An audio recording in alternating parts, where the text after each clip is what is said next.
Yeah, well, I understand.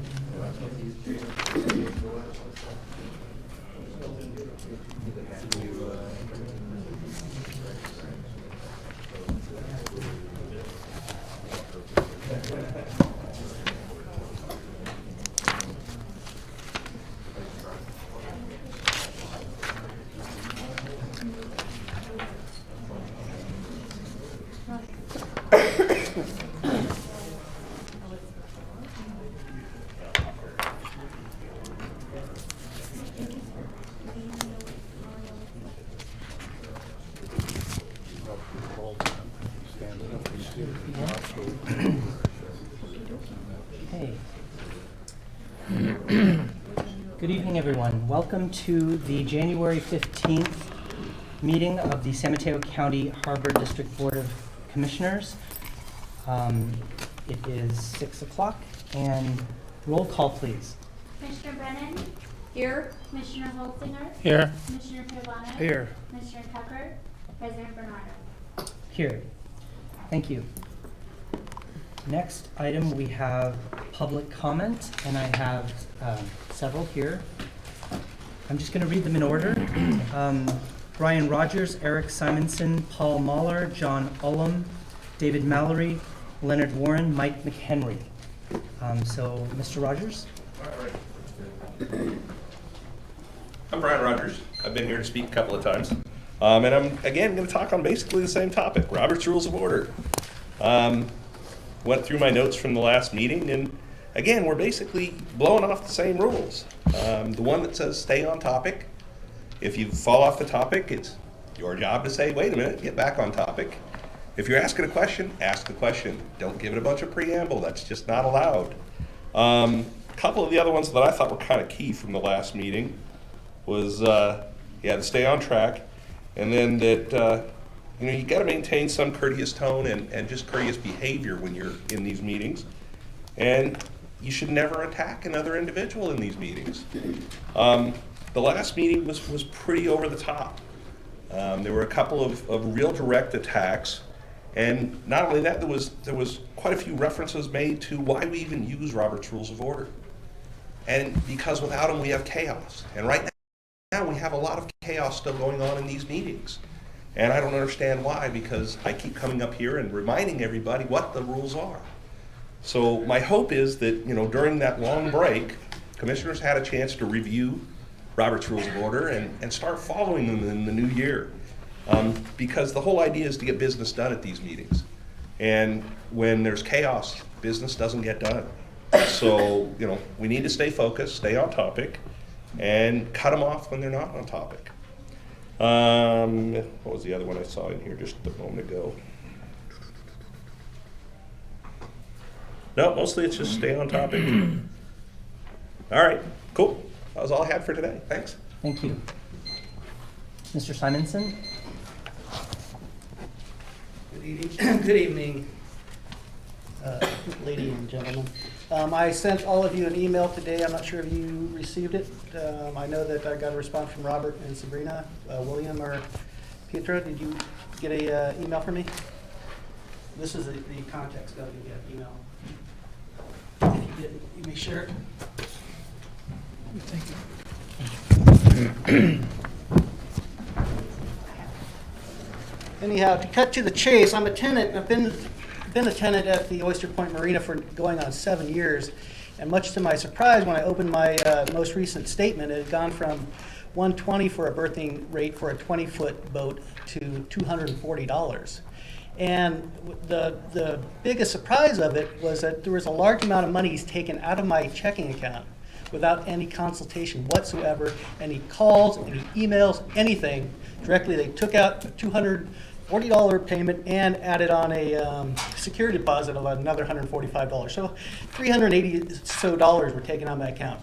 Now, I don't really dwell in the Harbor District's business, but in doing research, I found out there's a lot of screwed up things going on here. There's been some checks misplaced, and there's been credit card fraud going on, and a whole bunch of other accusations. And I keep hearing this word audit, audit, audit. I don't know what the audit's about, nor do I really care. The point is, charging $240 to a tenant that's been there for 7 years for a 20-foot rib is ridiculous. And Oyster Point is cold, it's foggy, it's windy, and it's 30 minutes to the Bay Bridge at 20 knots, period. It's not a premier location. So I just want to say, you guys got to get together and say, wait a minute, this is what Robert Johnson promised his lad way back when. Maybe we should honor that and not just take him for a ride. That's pretty much all I have to say. Thank you. Thank you. Next is Mr. Muller. Good evening. Bill, you want to finish up any texting before I get started? I'm going to make it short because you idiots have wasted far more than my time than I would have liked to have spent. You all should be ashamed of yourself. I don't know how you look at yourself in the mirror. You're underhanded, double-dealing, incompetent wastrels. You waste my money, you waste my time, you waste the money of other people, you've screwed with me, you've screwed with my friends, you're still screwing with my friends, and you're screwing with all the tenants. You're wasting my money, you're wasting taxpayers' money. I feel like I turned over a rock and I'm watching the bugs scuttle out from under the sunlight. And I can only hope that when the voters see what happened when the rock got turned over, and then when the grand jury looks at you, incompetent miscreants, and I suggest you go to your dictionaries and look up what miscreant means, that the voters vote your sorry asses out of your positions and fire these incompetents. Have I made myself clear? Are you going to fix your flawed, illegal eviction process or shine it on for another meeting? You people should be ashamed of yourself. Thank you. Mr. Ullum?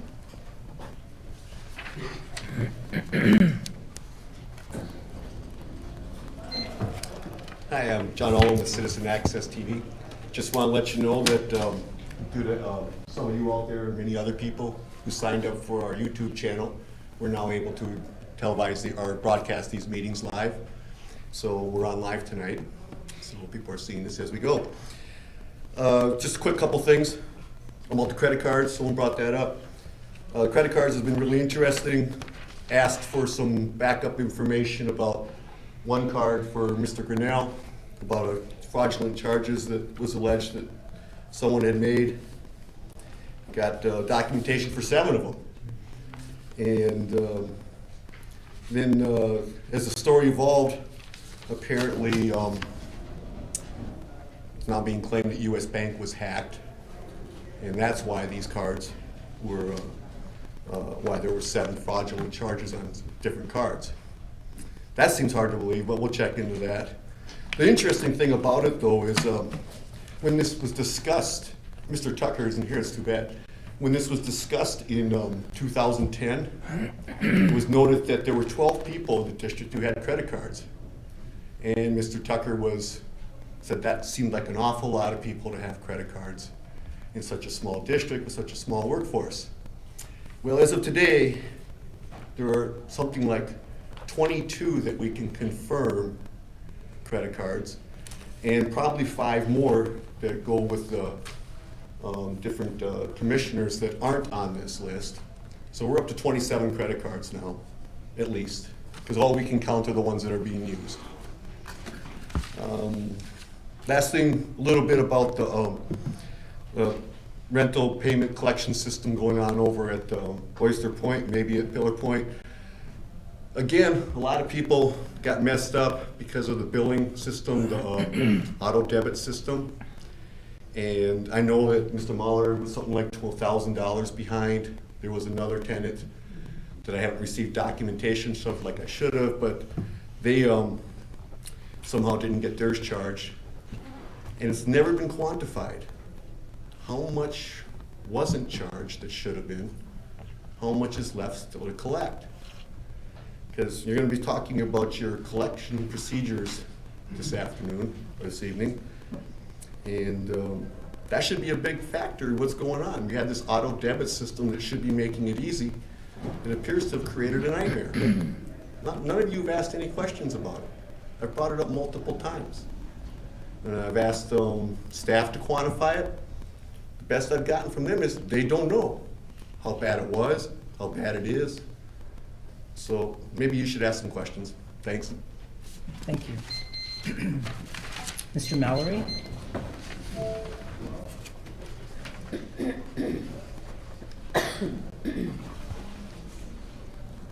I'm here tonight, David Mallory. I'm a leaseholder of Morning Star Fisheries in the harbor. I'm speaking on behalf of us three commercial fish buyers. But first of all, one of the reasons for being here tonight is I take offense to quotes I've read in newspapers saying we should honor the lease we signed back, I think it's in April, and quit complaining. True. But the lease we signed should have an asterisk beside it.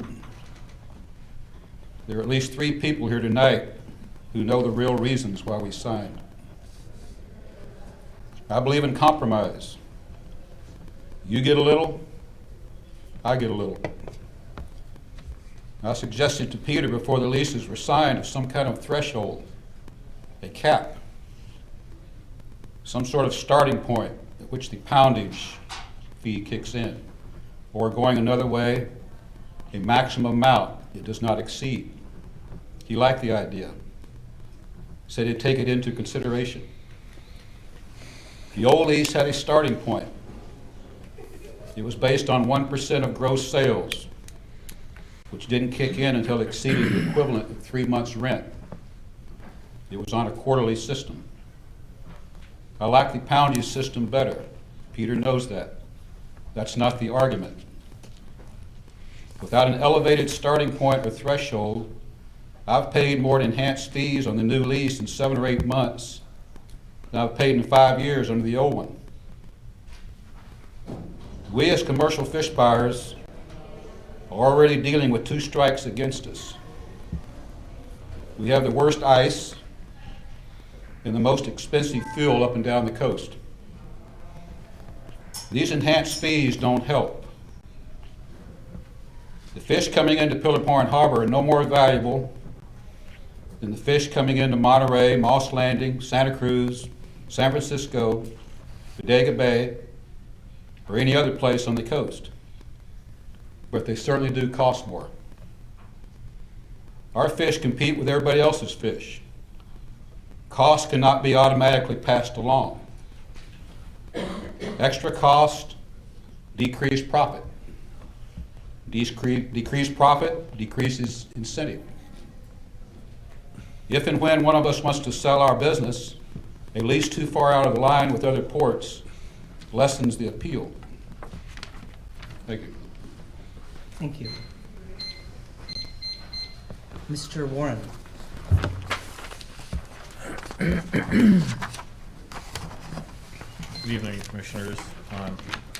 I'm going to start by once again expressing my displeasure at your public unfriendly start time of 6 o'clock. And it's interesting to look at the recent history of this district, where every time I think you've gone too far in being secretive and being exclusionary to the public, your staff dreams up another way to make things even worse, and the board rubber stamps it on a 3-2 or 4-1 vote. And this has gotten ridiculous, and at a certain point, and I'm hoping that we're there now. I understand that an aide from Assemblymember Mullin's office is here tonight. After the shenanigans in the city of Bell, there were a number of changes to state law referred to as the Bell Amendments, and because of districts like this one that are totally out of line, we're going to get hit with a lot more restrictive state laws. We already saw AB 1234, which was a statewide response to a single corrupt water district in Sacramento County So they imposed requirements on all 4,000 special districts in the state. And because of the misdeeds of this district, we're going to see more things. I understand that Assemblymember Mullin has a bill that he's working on to restrict benefits. And I totally support that. I haven't read it. I don't need to read it. I totally support it. Part-time elected officials, and I'm in my 17th consecutive year being a part-time elected official. 5th term. Plus, I served a term on the Mid-Coast Community Council, which gets no compensation at all. And I'm going to do everything I can to support any limitations on compensation to part-time elected officials. And it'd be really nice if this commission acted proactively instead of fighting it and being the reason for legislation like this. I still maintain that at least 3 of the commissioners would not be here if it wasn't for the health care. They wouldn't bother spending their time here if this district didn't provide health care to commissioners, which costs more than the health care for the employees. 5 times as many employees as commissioners. 8 times as many employees as commissioners. Why does the commissioner's health care cost more when they're part-time and most of the employees are full-time? There's something really wrong here. I'd like to make one quick comment about Robert's Rules, since the previous speaker brought it up. Robert's Rules are intended for huge bodies like the Congress and the U.S. Senate. And if you read Robert's Rules, it's really clear that it was not intended for 5-member boards. And it's really an abuse of the process to even use it. And Granada Sanitary District, where I'm in my 17th year, our ordinance code explicitly says Robert's Rules do not apply, and Mid-Coast Council bylaws explicitly say Robert's Rules do not apply.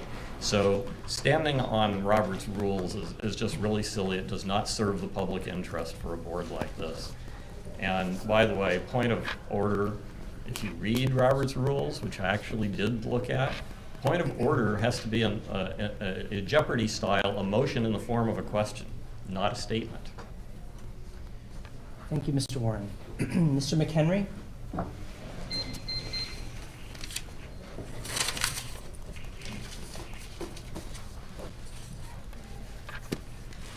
I've got four packets for the commissioners, and Peter can have one.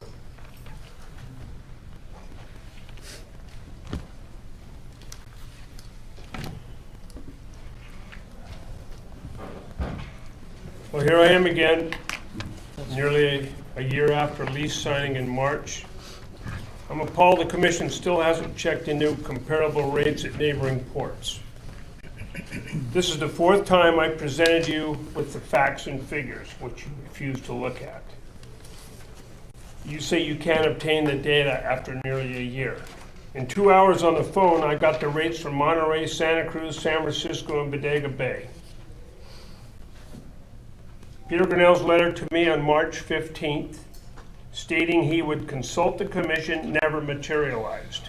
He was going to consult the commission about these absorbent fees that you want to charge us, get a hold of me and work something out. It's never happened. And you can't say you don't have the information, because this is the 4th time I've given it to you. In the meantime, the commission wants 1 cent a pound on all fish and shellfish, and $10 a ton on all wet fish. We only get $30 a ton for unloading the squid, and $20 a ton for sardines. So that's 1/3 of what we make unloading squid, and 50% of what we get to unload anchovies or sardines. I would think the commission would encourage more unloading to increase out-of-town boats to do business locally and in San Mateo County. This would increase slip rents and ice and fuel sales, not to mention increased restaurant use and local shopping for supplies. It's obvious the commission that has never seen out on the dock has no idea of what drives a fishing business. They seem to feel all we do is make profit. Our ice expenditures were over $19,000 this year, all bought from our local ice house, which goes into the coffers of San Mateo County. Forklift rental exceeded $20,000. The forklifts we had to rent to unload the squid and all the rest of the stuff. Not to mention all the 9 guys that run the whole dock. The freezer repair was $15,000, $3,500 in propane, electricity $5,000 to $6,000 to supply the freezers that give all the fishermen in this port an availability of bait to keep the boats here in the harbor and keep them happy. Base rent, $30,000, you raised it to that. We had to replace 2 roll-up doors. One was rusted out from time, and the landlords apparently won't fix them, so I had to do it myself. And 3 weeks after that happened, a guy backed into it, one of our clients, and knocked it down again, $6,000. $100,000 squid pump, state-of-the-art, weighing device, everything else. Not to mention labor costs for the employees, scale, certification charges, weighmaster's license, water bills, scale repairs, hoist maintenance, right down to us paying for the taxes on the ground underneath the dock. It was disturbing to me Robert Bernardo's reply to Mr. Ullum in a letter of December 16th. And I quote, "They have hooked into a new revenue stream by raising base rents on the 3 buying stations and $50,000 of new revenue from buyers between April and October." Well, you see the expenses we all have, all 3 of us. And you start right off the get-go getting your share. It should be something like Mallory said. This increase will ultimately be paid by the fishermen. I feel strongly the harbor should stay in the berth and lease business and keep their nose out of the fishing business like every other port in California. If they feel they want to benefit from the hard-working and risk-taking men and women who have no guarantees they will come home that night, they should buy a boat, licenses, and permits and go to sea themselves. If it weren't for the fishermen in this port, the commissioners would have nothing to manage. Thank you. Okay, that concludes our public comment and question section. We are now at staff recognition. Nothing for manager. Okay. Moving right along here. We are now at item number 1, which is a presentation of California Assembly resolution by Honorable Kevin Mullin, 22nd Assembly District, Honorable Richard S. Gordon, 24th Assembly District, Honorable Jerry Hill, 13th Senate District, and Honorable Leland Yee, 8th Senate District, commending the San Mateo County Harbor District's 80th anniversary. And we have Mr. Mario Rendon here tonight from the Office of Assemblyman Mullin. Mr. Bernardo, Commissioners, Mr. Grinnell, thank you for inviting us to present this resolution that the legislative delegation from San Mateo County prepared on the occasion of the Harbor District's 80th anniversary. In thinking about and I'm going to keep this totally brief because I got a lot on your agenda. Local government, I spent 9 years working for the County of San Mateo, and one of the things that struck me about working for the county was all the things that happen behind the scenes, all the staff work that goes into various functions, hopefully trying to make things a little bit better for the constituency.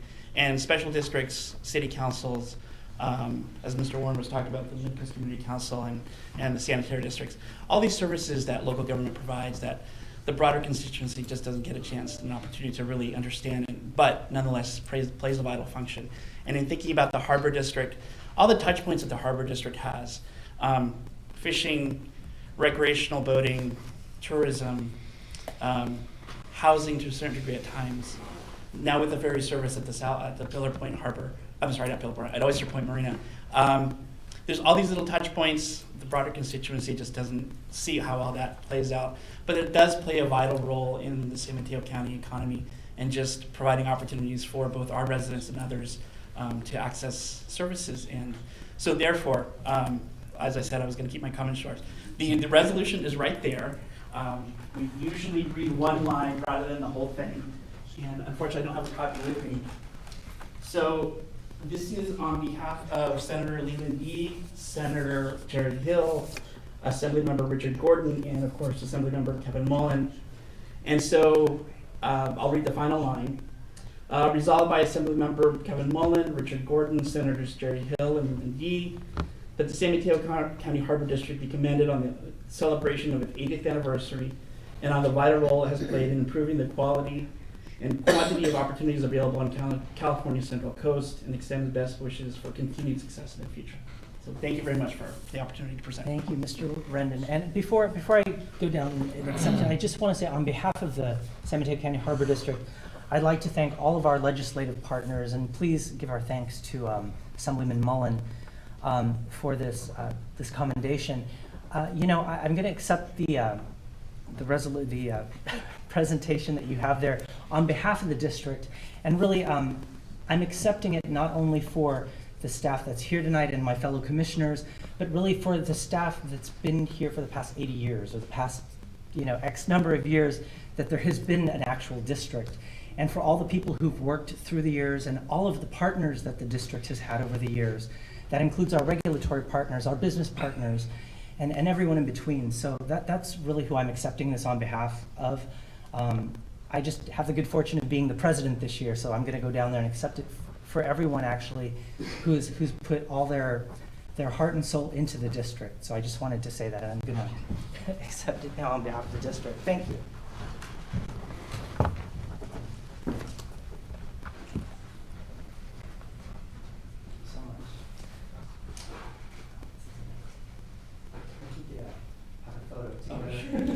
Sure.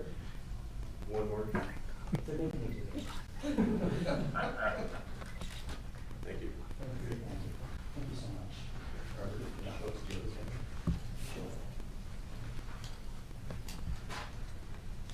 Thank you. And again, I accept this on behalf of the district, the commissioners, present and past commissioners, and all the people who've ever been involved with it, the San Mateo County Harbor District. Where do I put this? I'll put it up here. Maybe we'll, what is it, right next?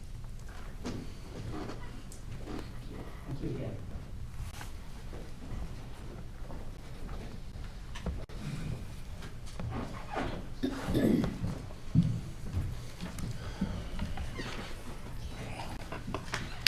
So consent calendar items 2, 3, 4, 5, 6, and 7.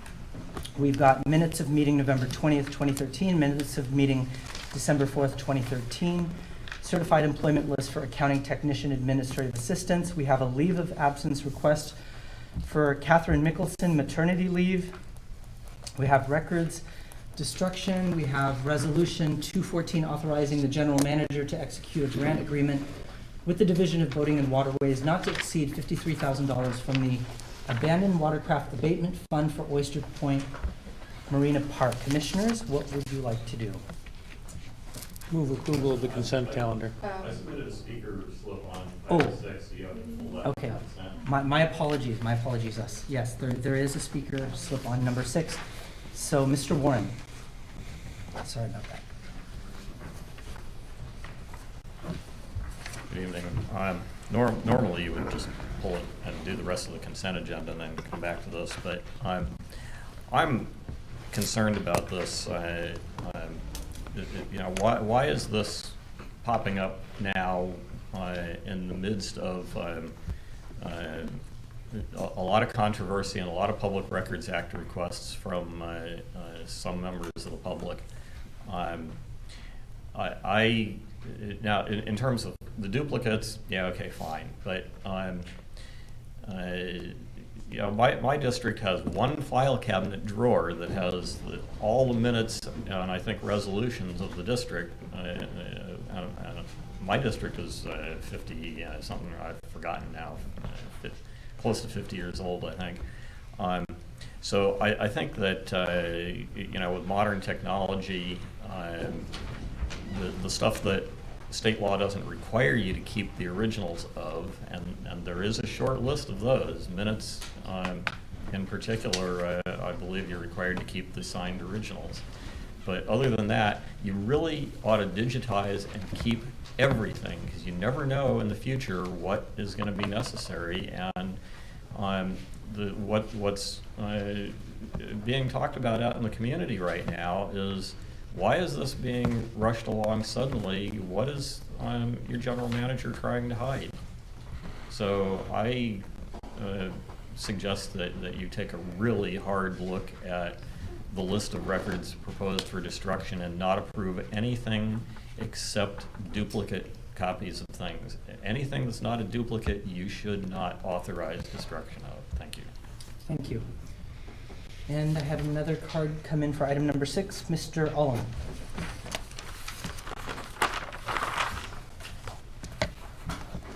Well, I see the list has been considerably revised. When it was first sent out, there was 2 boxes of checks that were on there. One of those boxes was for like, I might have the year wrong, the first half of 2007. The second box was for the second half of 2008. Now this implies to me one of 2 things. They were going to selectively destroy checks,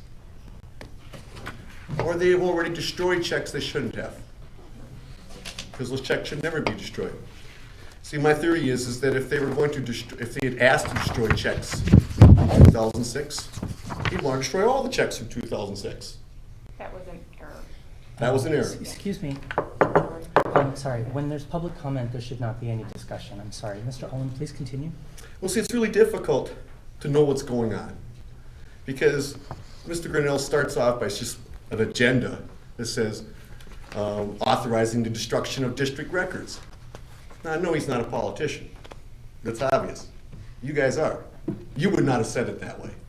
You would have maybe put out per district retention policies, especially when you know that there's a lot of controversy about PRA requests and things like that. And he goes and he puts that out there, and then he doesn't bother to put the board packet up explaining what it was that was going to be destroyed till Sunday. Why wouldn't they go up at the same time? And what's interesting about that is I know he could have, because when I first brought this up, I sent an email out Friday morning, and amazingly, I had a response in less than 2 hours with documentation that had been scanned in and everything like that, and the law explained to me and stuff like that, and I was told that I should familiarize myself with it. And then when I do familiarize myself with it, I see things like these checks that are on there, and now we're finding out that what was the mistake? Was the mistake that those checks were on there? Or if I asked for the checks in the last 6 months of those years, would they be able to be provided, or have they been destroyed? Have you been following your records retention policies all these years? And then last is your records retention policy was written in 1996. That seems like a long time ago. And one of the interesting features of it is that it requires that you destroy the tapes of meetings either 30 days after taping them or after the minutes are approved, whichever is longer. Now, no one tapes meetings anymore, but I would assume that this would apply to your podcasts, because that's sort of the spirit of the law, or your policy, I should say. And per your policy, you need to destroy your podcasts 30 days after you make them. Is that what's going to happen? Is it? You might want to discuss that and update your policy, or find out his interpretation of how he's going to handle that. Thanks. Thank you. Thank you. I wanted to take everything off consent except for item 7, so I'm a little confused about why we're jumping to 6. But if we're going to do 6 now, I have a lot to say. Commissioner Brennan, basically, we're not doing anything right now. We were listening to public comment. So now because I was out of order. I was jumping in before we had public comment. So now I'd like to bring it back to the commission and have you all decide what we should do with these items. Okay, so we're not going to 6 right now? I'm asking all of you what you would Well, like to do. since We we could pull certain items, we could keep them all, we could take, we could Well, I parse wanna- it however you all. I want to pull everything off consent except for item 7, so I want to be clear about that. Okay. And since we just heard public comment on 6, it makes sense to me that we would now do item 6 and then come back to the items before 6 so that we can have public comment before each item like we're supposed to. Okay. So basically, you'd like to discuss items 2, 3, 4, 5, and 6, and then just leave 7 on the, That's right, The and I'd like to consent. do 6 first, since we just heard public comment on 6. okay. I'll move approval of the single remaining item on the consent calendar, item number 7. Okay, I hear a move to approve item 7. Do I hear a second? I'll second. Okay, I hear a second. All in favor? Actually, roll call because this is a money issue. Roll call, please. Commissioner Brennan? Aye. Commissioner Holsinger? Aye. Commissioner Pierbonnet? Aye. Commissioner Tucker? President Bernardo? Aye. No opposed. Motion passes for item number 7. So now we have consent calendar items 2 through 6. And there was a move to push item 6 first. Is that correct? Okay, and then we'll just take the others in order. Are you comfortable with that, Commissioners? I defer to the president. Okay, so why don't we go ahead and take item 6 first, and then we'll tackle 2, 3, 4, and 5. So item 6 is records destruction, adopt resolution 01-14, and approve destruction of district records. So Mr. Grinnell, would you like to introduce this item so that we can consider it? I take it this is off consent? Yes, correct. Yes, okay. The staff report and backup material sets forth the district's policy for records management and disposal. It includes a listing of what records need to be retained for what periods of time.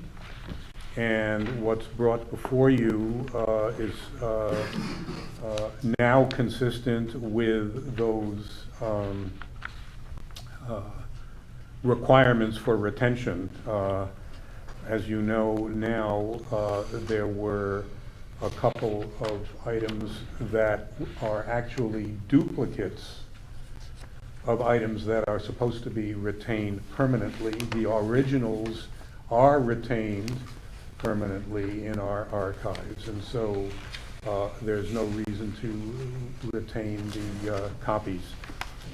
So they are on the list. There was one other item initially that has been pulled off that may have legal implications, and we felt that we would need to research that fuller. Other than that, everything else is consistent with retention requirements and policies, and so staff has moved to recommend that the board approve the proposal. Okay, thank you. Are there any questions from commissioners I on have this item? questions. Sure, Commissioner Brennan. Okay. When was the last time that the board approved a resolution authorizing that we shred records? 2011. And do you know what records were Yeah. disposed of?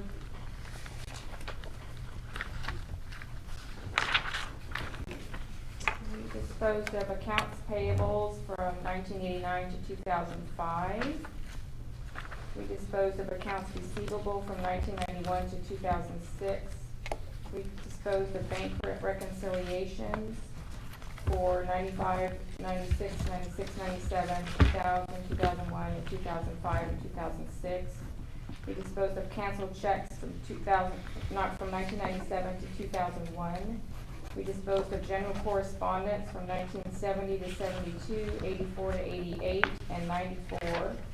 We disposed of ledgers from the years 1958 through 66, 1969 through 73, 1974 to 1981, 1980 to 1986, 1993 to 1995, 1997 to 1999, 1999 through 1999, or August of 1999 through November of 1999, and the year 2000, and the year 2002 to 2003. We disposed of duplicate meeting packets from 1995 through 1998. We disposed of payroll employee reference reports from 1981 through 1994. We disposed of purchase orders in 1991. We disposed of receipts from 2002 through 2005. We disposed of timesheets from 1981 through 1998, and those are for employees that were no longer with us. So that was the last time we got rid of. Thank you for that description. So it's my understanding with checks, you mentioned checks, right? That we're supposed to keep those for 10 years? Yes, we are, and as I stated, that was an error. It should have been on this particular one, it should have been similar to the, it should have said cash receipt / stub stash dated. We do have all the checks. So the checks were not disposed of? No, we have not, we don't dispose of anything until we get approval from the board. So the board didn't approve disposing of checks? Or, correct? you mean this in 2011? Yes. Yes, they did approve this in 2011. And what years were those checks for again?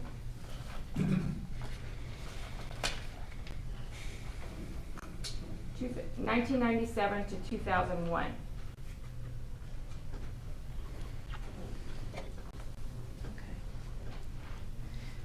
Okay, so the policies from 1996,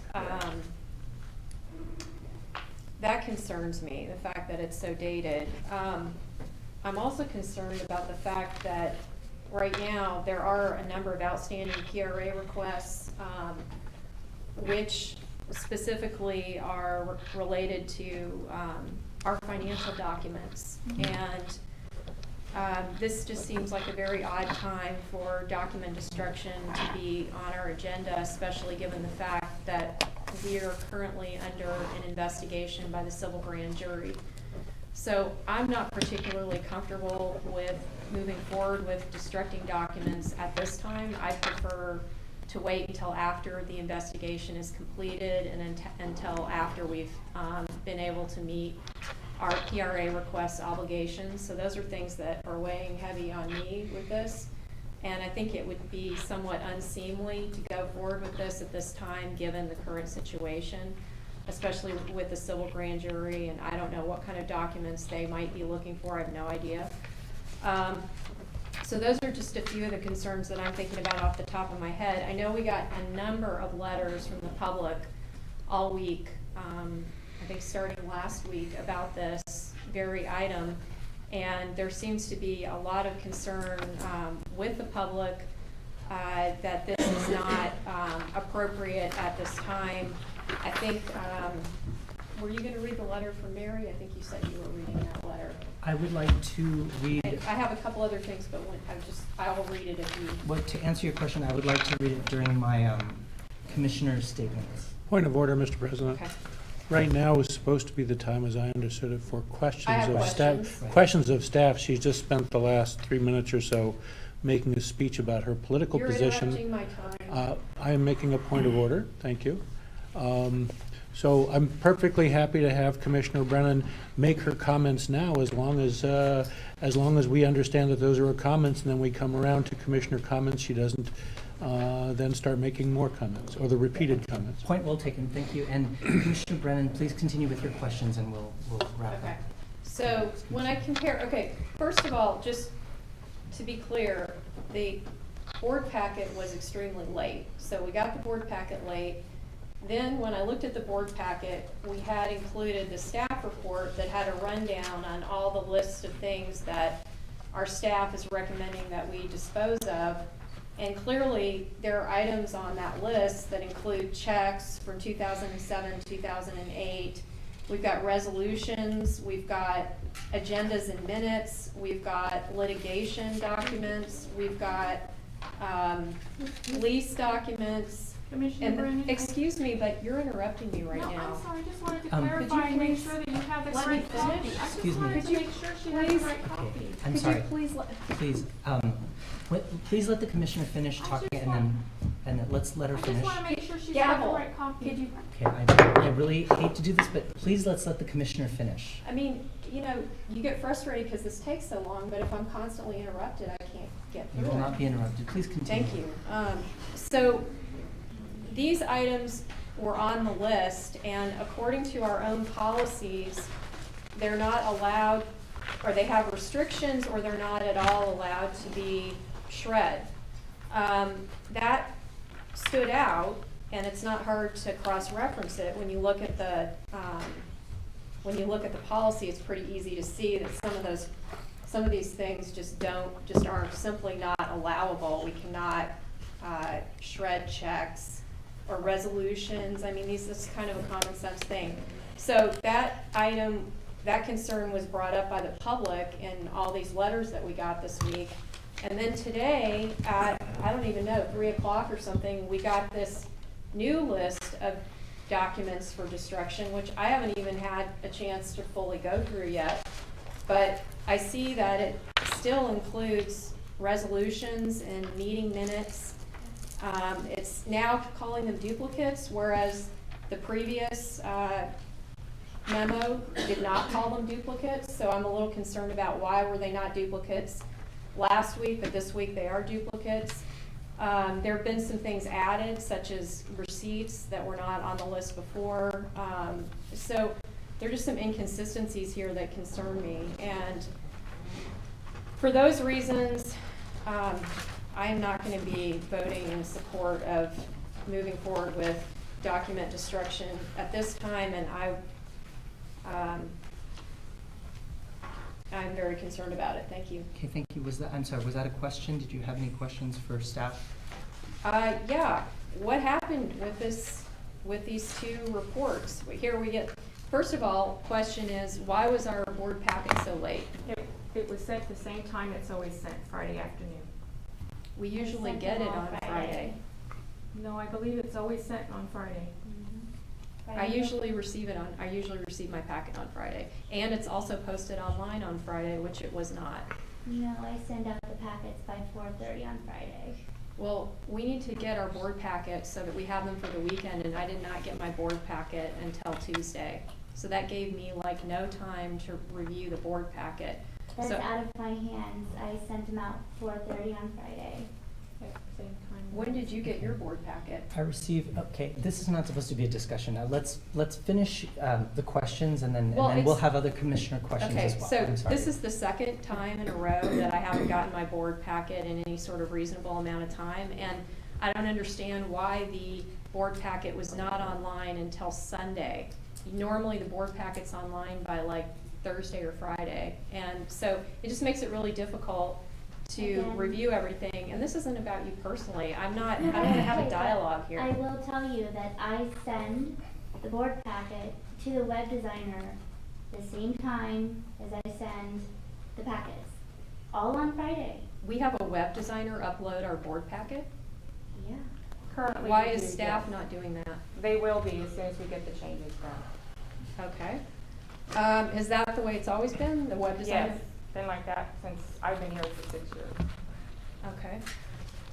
So why were things added to this new Exhibit A that are different from the old Exhibit A, and things were taken off the old Exhibit A and added to the new Exhibit A? Because there And were the public, errors.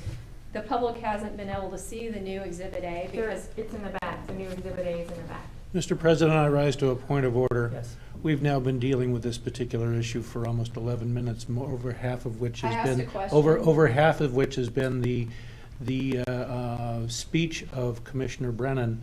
There is a 5-minute limit on commissioner comments. I would propose as a interim resolution that this matter simply be continued to next week to give Commissioner Brennan an opportunity to read the updated list that came out at 3 o'clock this afternoon and do any due diligence he feels is necessary. And we can put it back on the agenda next meeting. Okay, thank you. Point well taken. So Commissioner Brennan, does that conclude your questions before we address the issue of moving this item to the next meeting? I asked all my questions, but I didn't get a response from staff. So if we're gonna move it to another meeting, then they can respond then. I can respond to her questions. We made corrections to the first Exhibit A because it was in error. We should not The box that said checks does not have checks in it. It has cash receipts in it. Okay. Okay, so that was an error. The part that said resolutions and agenda minutes, that was in error. Those are duplicates. We have our official agendas and resolutions are in there, and they're in our storage room, and they are listed as do not destroy. So the ones that were to be destroyed are duplicates of what's in we already have. So we are not getting rid of any original minutes or resolutions, period. So that was why we made the correction. Thank you for that clarification. Commissioner Brennan, any other questions? So are we moving this to a future agenda, or what? I don't I understand heard- what we're doing. Yeah, I heard, well, let's finish your questions, but I'm hearing a motion here to move it to the next agenda. And just for information, Yes. we have not done this since 2011, and some of the offices had gotten kind of stacked up with boxes because we haven't moved the old out and the new in to the storage area. We were really just thought it was a good time to try to clean house because it's kind of slow during the holidays. That was our only intent. We'll Understood. leave it up to the board as to whether they feel we should destroy any records Thank you. or not. And also, these are, just so you know, we have someone that comes in and officially shreds them, so they're not. But just wanted to let you know. So Thank you, we'll leave it up thank to the you. board. Commissioner, do you have any If other we're questions? gonna move this to another meeting, which I'm fine with that, I would like to discuss things in context with why in the heck are we not scanning and archiving our documents, our important documents? Why do we have these boxes of mess? Okay, staff, would you like to answer that question? Is that your last question, or do you have? I don't know another? whether it would be cost effective to scan stuff from 2006 or 7. I mean, I think it would make more sense if the board suggested that we start scanning from now forward. That might be better, and then we just have the stuff that we have. I mean, I don't know of any, I haven't really had a chance to do, I did some research, but not a lot, and I don't really know of any organization that's gone backwards to start scanning, unless we do like the agenda and the minutes and things like that. But I could maybe see, maybe that would make sense to go forward and from now on. But to do, whole things that are gonna be listed for destruction anyway, I don't know. And just so you know, I did pull up today from California Special Districts Association, because I know we do need our records management policy updated. So I would like to do that hopefully in the next 6 months or so, if that's what the board would like us to do. And I did get a copy of what the California Special Districts Association recommends that you use as a thing. So I can make copies of this if you would like to peruse it, or make it at the time we make suggestions to our new policy. Thank you, yes, if you could just please hold it till the next meeting, since we're gonna have a more full discussion, I think, at the next If meeting you on could this item. include that in our board packet or email it to us or something, I would love to look at it. Alrighty. Thank you. Okay, so, Commissioner Brennan, that concludes your questions before we move this item to the next Yes, meeting? thank Okay, you. thank you. So I heard Commissioner Holtzinger, you had suggested to move this item number 6 to the next meeting. Yes, and an bit of overambition that Commissioner Brennan will have an opportunity to do her due diligence, move it to next meeting's consent calendar. That may take care of the questions. Okay, I hear a motion to move it. Do I hear a second? Do I have I'll to- second it. Okay, second. And then, all in favor, say aye. Aye. Aye. Opposed, no. Motion passes. This item will be at the next meeting. So we are now at item number 2. We're at minutes of meeting November 20, 2013. Commissioners? Move to accept the minutes. I hear a move to accept minutes of meeting November 20th, 2013. Do I hear a second? Commissioner Brennan pulled this. Item number 2. Okay, So so, I'm not gonna vote for it. okay. You want to discuss it? I just want to say that, Well, like I'm sorry, I said, had a motion. Do I have a second? when it's my turn, tell me. Okay. You go second it. Okay, I hear a motion and a second. Questions, Commissioner Brennan? Just wanted to say again, to be clear to the public, that I am not going to vote to approve any minutes because our action minutes do not include any indication of what members of the public have said, whether they've been in support or opposed to an item. There's absolutely no information included in our minutes that reflect the public's input. Just a name is listed, and I find that appalling. And I also am disappointed with the content of the minutes, so I will not be voting for the minutes. Thank you. Okay, thank you. Any other questions? Because I have a question. Okay, just for clarification and for the public's knowledge, we do have minutes here, but we also have audio recordings that the public can access that contains every conversation that happens at our meetings, correct? Yes, Okay, and how accessible are they? it's online. It's online. It's So on if our I website. wanted to just access the meeting back in June, I just go online and it's immediately, I could download it? Yes. Do I have to do any special things to access the audio clips? Well, we have audio or video clips, whichever. Whatever we were doing in June is what would be online. I think we Okay. were still doing video in June. Okay. So we have the minutes on record, and then we have the actual audio and video from previously. Correct. Okay, thank you. The video is not easy to access on the district's website, so just, Okay, you that's good to gave the know. impression that it was, and it's Thank not. you. No, I was referring to audio clips originally, and then Ms. Harris added video clips. And the So- audio is really hard to follow because it's not broken up by agenda item, so good luck finding anything in the audio clips. Okay. Thank you. But it is a public record nevertheless. So, okay, let's, all in favor say aye. Aye. Aye. Opposed? Opposed? Okay, so that's 3 ayes, 1 opposed, motion carries. That's minutes of November 20th. Item number 3, minutes of December 4th. Do I hear a motion on this? Motion to approve. I hear a motion. Do I hear a second? I'll second it. I hear a second. Do I have any questions on this item before we vote? Okay, all in favor say aye. Aye. All opposed? Opposed? 3 ayes, 1 opposed, motion carries for minutes of meeting of December 4th. We are now at item number 4, certified employment list for accounting technician administrative assistant. Staff, would you like to explain what this item is about? Yes, we completed the interviews for the accounting technician / administrative assistant on Monday, January 13th. And we had, I believe we had 8 interviews that we completed, and we chose 4 that we felt were to be on the list, and that's what you see before you. Okay, thank you. And just for clarification for the public who has never seen this item before, or who hasn't been at a previous meeting and doesn't know what this item is about, is this fairly routine, or why are we doing this? Yes, we always create a certified list of applicants for a position, and then we hire from the certified list. Okay, and the the list board is has to good for approve one- that? The board has to approve that, Okay. yes, that's correct. And then the list is good for 1 year, and then sometimes we extend it for an additional year, depending on how many people we pull off and whether we think we could get, a better pool of applicants maybe in a year. Okay, thank you. Thank you.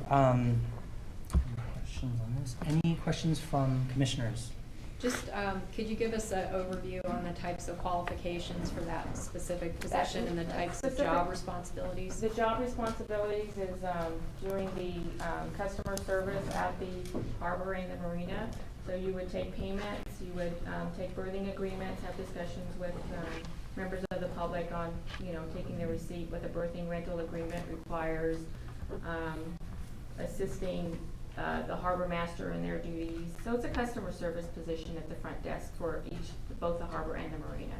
So currently, we have an opening at Oyster Point Marina, so that's why we do the testing. Do they have any? There's no special, it's a entry-level position, so there is no, we do look for people that definitely look for people with an accounting background. Is this filling a position from the previous person who had the missing checks in their desk? This is filling a position at Oyster Point Marina. So that was that position, correct? I really can't answer that question without getting into a personnel matter. So you kind of put me in a difficult position. So- But it is the opening at Oyster Point Marina. Okay, so are we making sure that the person has some experience in handling Absolutely. checks? Yes, Okay. Thank you. that's our number one priority. Any other questions? I have a question. So this person, okay, this person will handle checks, is that correct? Correct.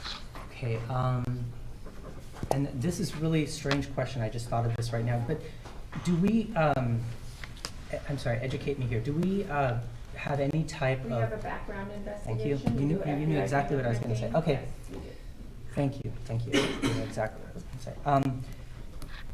Okay, commissioners, do I hear a motion on this item? Move the adoption of the certified employment list as requested. Okay, I hear a motion, do I hear a second? I'll second it. Okay, I hear a motion and a second. All in favor, say aye. Aye. All opposed? Okay, motion carries. Thank you. Thank you. We handled number 6 already, and we handled number 7. Number 5. I'm so sorry. I skipped over number 5. Leave of absence request for Catherine Mickelson maternity leave. So staff, could you please explain this? Yes, I recognize that you didn't necessarily want to see these anymore, but we still have the policy, and mostly because this does include time off without pay, we feel we should bring it forward to the board. The other request, really, most of it was paid leave, so, but this is going to be asking for some. Okay, thank you. Sounds pretty straightforward. Commissioners, do you have any questions? I just have a question. Sure, Commissioner Question. Brandon. So it just seems a little odd that maternity leave keeps coming up on our agendas, and it feels like we shouldn't need to review that as a board. Why is this policy so outdated that we have to approve someone leaving for maternity leave? That feels We're not inappropriate. really approving them leaving for maternity leave. We're approving that the paid time off, or the unpaid time off is what they're approving, so. Here's a point of information, Mr. President and Commissioners. Yes, Mr. Brandon. This stems from the fact that the Harbor District has had for many years a policy adopted by a previous board, and we are bound to follow that policy. What I'm hearing suggests that this might be something you may wish to dispense with. If I get a sense that that is so, staff can bring an item to an agenda for your consideration to basically abolish that policy. Well, I know you've suggested that in the past, or you've said something about it. I definitely would like to see that happen. Thank you. Yeah, and I'm sorry, without this being a discussion, because I do have a question too, but Commissioner Brennan, did I'm you want? done. Thank you. But yes, I want to just chime in too. My sentiments exactly. I wonder sometimes, and this I'm going to bring this up more in my comments. In terms of items that are brought to us, I believe that we should be dealing with policy level issues, and these personnel matters. I mean, I have great faith that HR can handle personnel matters without, bringing maternity leave issues to the board level. Not to diminish it, but that's fine. but we can, we could Bring you that. bring that Okay. to the forward. So that's it for my questions. Did I hear a motion on this? And I move that we approve the maternity leave of absence. thank you. Do I hear a second? Okay, I will second that. All in favor, say aye. Aye. All opposed? Okay, thank you. Motion carries. Thank you. Thank you. And now we are at commissioner requests. So, commissioner requests. Commissioner Holsinger, let's start on this side. No, time permitting, I'll have some comments at the end, but no requests at this time. Okay, thank you.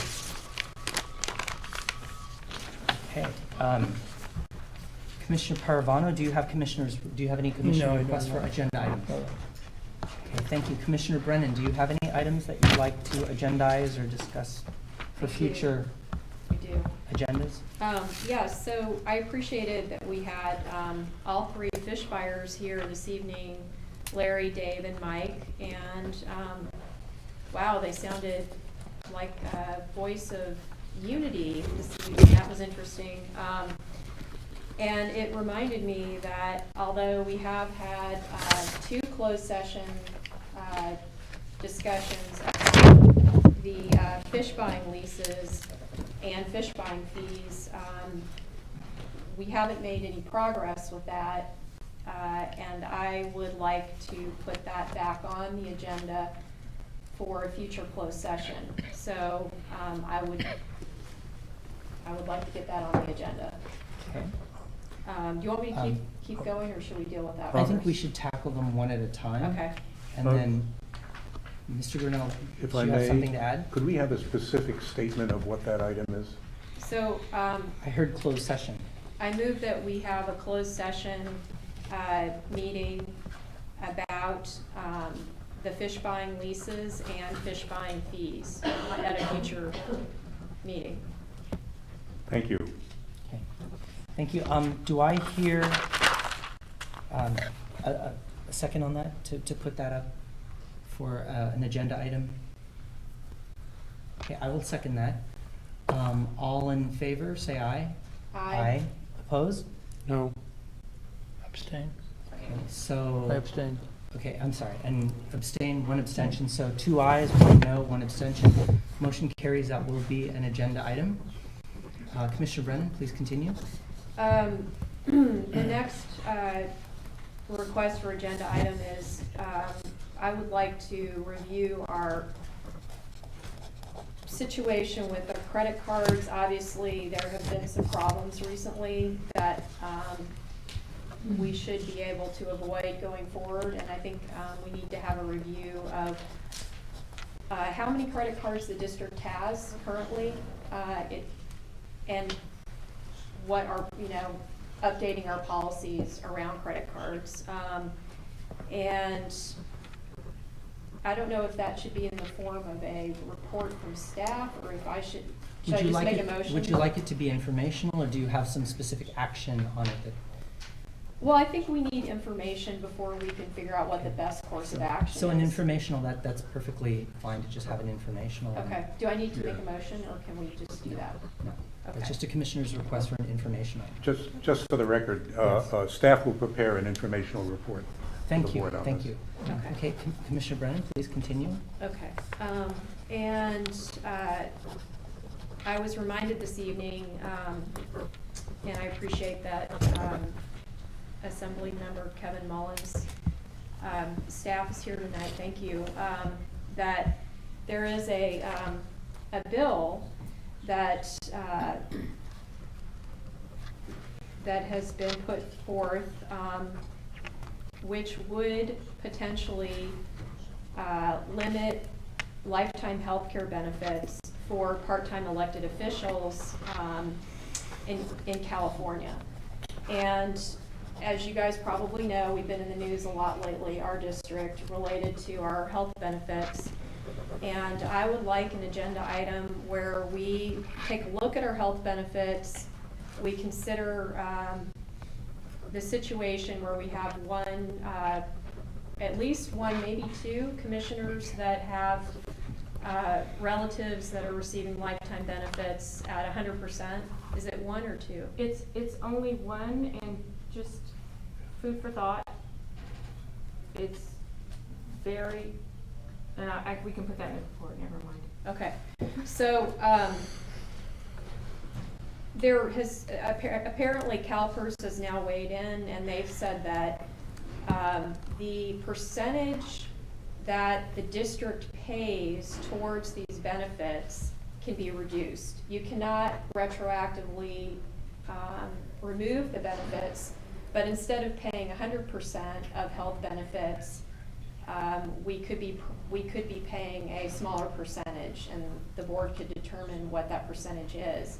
And I think these are things that we need to review as a board, because I believe the situation that we have going now with the hefty health benefits is not sustainable. And given the fact that Kevin Mullin has pushed this forward, and it's current, it's in the news, a lot of people are thinking about it. I think we need to be responsible as board members and address it head on, and I think we need to discuss it at a meeting.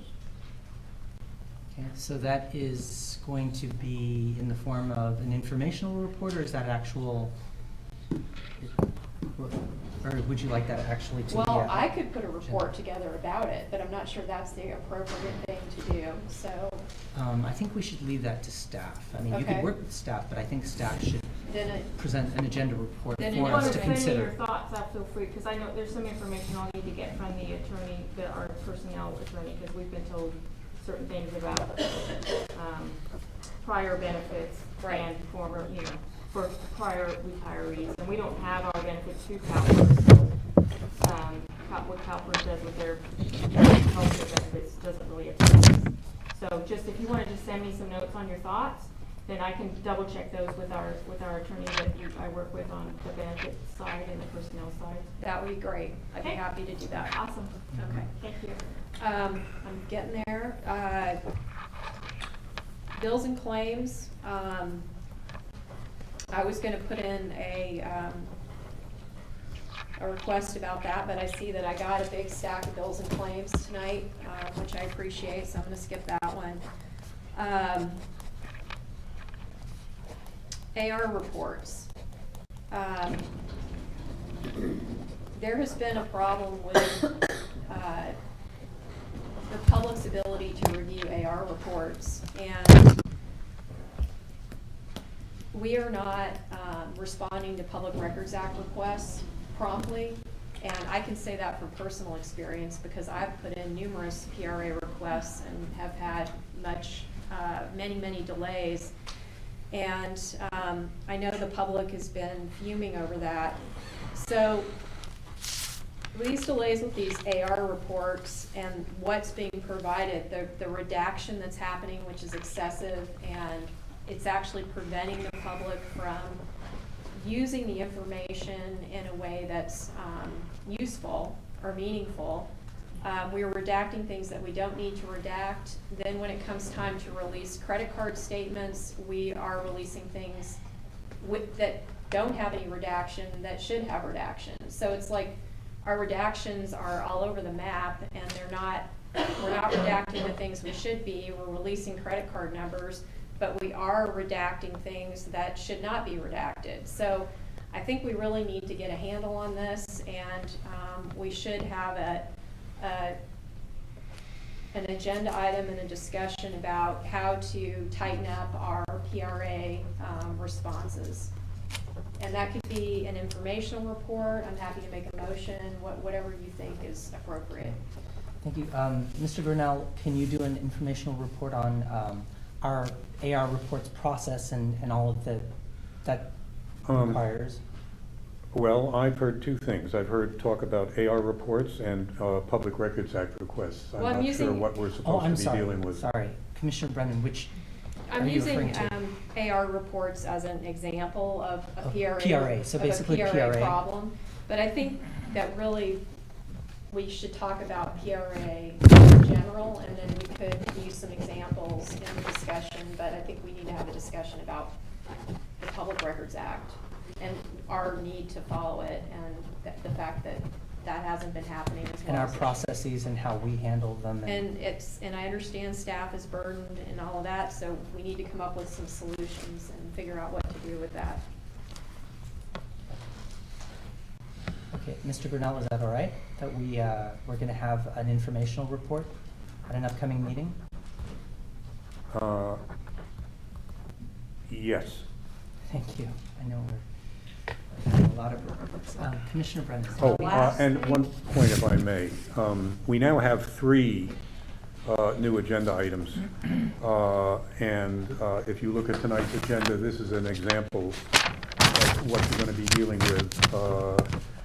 And depending upon what the nature of each of these items is, I cannot guarantee that we can get them all on the next agenda because there's some research to be done. For example, just one, if we need to discuss with CalPERS or find out information, that's going to take some time. And so I would request your indulgence in terms of our scheduling these things as soon as they are put together so that you can have the information you need. Understood, and I do realize that you're also juggling, I could probably say a dozen or dozens of PRA requests right now, so I do understand, I'll just try to be really quick. Are you done?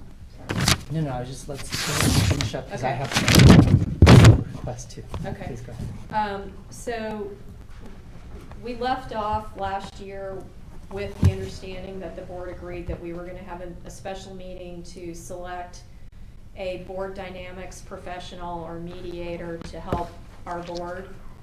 And I just wanted to make sure that we were still going to do that. So I don't really need to do anything with that. I just wanted to bring it up. Okay, and thank you for that. Mr. Grinnell, are you going to answer that in your general manager's report? I'm going to answer it right now, Oh. if I may, Mr. President. Okay, go ahead. Basically, I intend to try to schedule, according to the board's prior expressed preference, a special board meeting to interview candidates. And I would hope that, my plan is to contact all of you to, and the candidates to identify a date in February that works for everybody. And that board meeting would be a special one. The agenda would consist only of public comment and the interviews, which would of course be done in open session. Okay, thank you. And my last thing, I'm really sorry. So the last thing is, we were provided right at the end of last year with several lease analysis reports dating back to 2006. One was for Catch Joanne's, another was for the Pillar Point Harbor RV lot, another one was for Oyster Point Marine and Bait and Tackle, another one was for Oyster Point Marine and King Ventures. When I had requested these documents, it was my understanding, based on an email from President Bernardo, that what I was going to be receiving was a lease analysis specific to the fish fires, because that was what had been alluded to in the email that I received from President Bernardo. But it turns out that there actually is not a 2006 lease analysis for the fish fires. Is that correct? Is that correct? Yes, that's correct. Okay, and so I noticed on these lease reports, or they're actually just analysis reports that are outdated, that they all say confidential, and I know that there's an interest from the public in reading these analysis reports, and I would like to know when the district will make them available to the public. If I may respond, Mr. President. I'm receiving some information from council which I need to review before I can respond to Commissioner Brennan's concern. Okay. I'll be doing that in a matter of a couple of days. Okay. So she'll get an answer to that accordingly. Okay, thank you. Okay, thank you.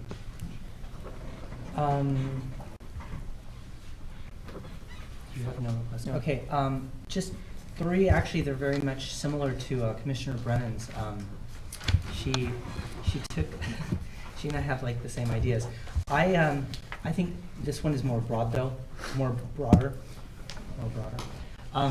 Updating our policies. I know policies have been at the forefront of a lot of what we've been talking about, whether it's credit card policies, whether it's records disposal policies, and everything in between.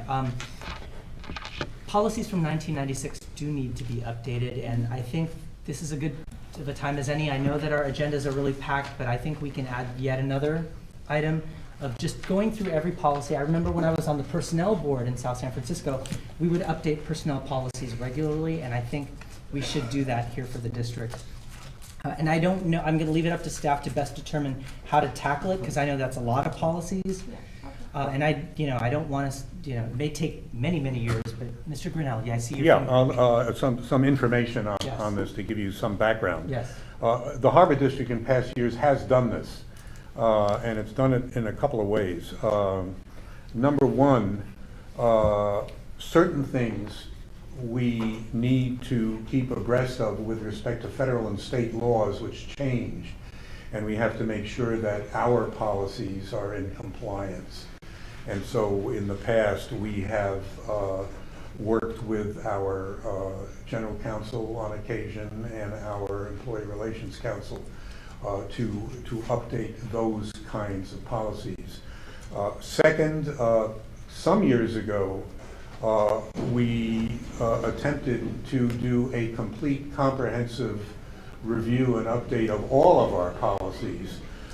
We obtained a Special District Association model policy manual, which we used as an assist to take a look at what we had relative to what we need, what we may not need, what needs changing, what new kinds of things. So you should be aware that, in fact, the district has done this from time to time. Now the question is, in terms of looking at all policies, one thing I might suggest offhand, since we haven't discussed this yet, is number one, a continuation of working with council to make sure we're in compliance with federal and state laws that have recently changed in some way or another. And that would apply to whatever policies would be relevant. That would be number one. Number two, since we mentioned an old policy from 1996, we can perhaps take another step and start with older policies and start bringing them up to date, again, without regard to whatever subject matter it may be. Thank you. I will leave it up to district staff to determine how to roll that out. I just wanted to bring it up because I think that it's very easy for all of us to be very sloppy in the work that we do when policies are antiquated and they're no longer applicable. So I think that however you want to roll it out, whether it's consult with legal and do it chronologically, whatever. And if I may, just one last little comment. We'll plan to get back to you, I'm anticipating at the next meeting, to simply tell you just a real brief short memo that says, here's how we're going to do this. Okay. And then get any comments you might have. Thank you. That's a step. That's a step forward. Thank you. Last two things. Let's see. Actually, no, just one more thing. And Commissioner Brennan, same thing. My idea too. The benefits issue, and I know that this is in the news a lot lately, especially recently by Assemblymember Mullin. It's quite a tongue twister. Assemblymember Mullin, with regards to proposing a January 1st, 2015 start date for eliminating healthcare benefits. I hope I got that right. But I actually like the idea of looking into it, but I'd like to propose something that is more aggressive, if you will. Not just reviewing, I'd actually like to propose, and I guess staff will work with legal. I'd actually like to propose, similar to what's happening on the state level, I'd like to do this on a district level. The idea of any new commissioner starting January 1st, 2015 will not have health benefits. Something like that. And seeing how we could implement something like that. So, and this just applies to commissioners beginning January 1st, 2015 on the district level. So that we are in alignment with what's happening on the statewide level. So I don't know how that, maybe those are two separate items, because I know Commissioner Brennan's is more of a review and kind of an audit, whereas mine is more of, it's a proposal. So perhaps staff could work with legal on how we deal with those two things. But it sounds like they fit together well. Possibly, You know, in possibly. one item, we should be able to. Suggestion, Mr. Yes, Mr. President? Why don't we try to expedite it by providing you with an informational report that says, here's the whole situation with these district policies and other things that the district has relative to this subject. Okay. And then follow that with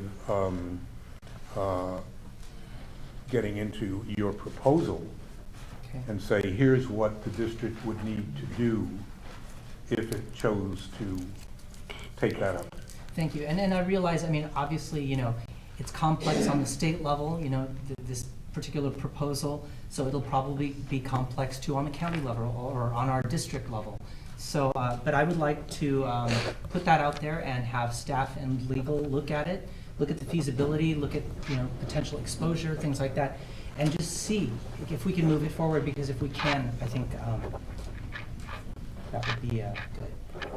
That, I don't have anything else, so moving right along, new business. We are now at new business. Item number 8. Selection of lowest responsible bidder for Pillar Point Harbor Concession Building sewer line replacement. I have here a report from Harbor Master Grindy. Yes, you have my report here and my recommendation. I also, for any questions, I have 2 engineers from the GHD consulting firm we use. And I also have a member from NorCal here who is the, if approved, the provider of the material and the project. Thank you. Just for the public's benefit, could you give us a few sentences of background of what is this item, why is it being introduced, and the significance and any urgency to this item? Just for the public's benefit. Sure. I know they could read item 8, but if you could just kind of... No, the short version of this, as we talked about at a couple meetings back, this is the concessions building, which has Catch Joanne, Princeton Seafood, Mavericks store, and others there. And there's an underground sewer line for sanitary sewer. It handles both restrooms, sinks in the kitchens, everything. It's a mainline sewer and its branches. And what this product or project is to do is to provide a liner to those pipes. The building is built, I believe it was back in the late 70s. I did not write the date down, I'm sorry. But it's got a few years behind it. Some settling has occurred. We've had some sewer problems as far as backups and such. Some of the pipes are now corroding out from the chemicals used for plumbing. Or I should say chemicals used for kitchen use, Drano, etc., that type of thing. And it's time to do some repairs. This is the lowest cost resolution to do with something that will last a good amount of time without tearing the whole building up underneath and doing, you know, basically caverns underneath the building to try to replace all the plumbing. Thank you. Thank you. I have a public comment card, so let me get to that before we get to commissioners. Mr. Warren, item number 8. Good evening. I had previously heard that the proposal is to essentially line it with plastic line, probably CIPP, which is cured in place plastic, I think. And the Sewer Authority has had great success. We just did a couple of projects, one of them on an emergency basis.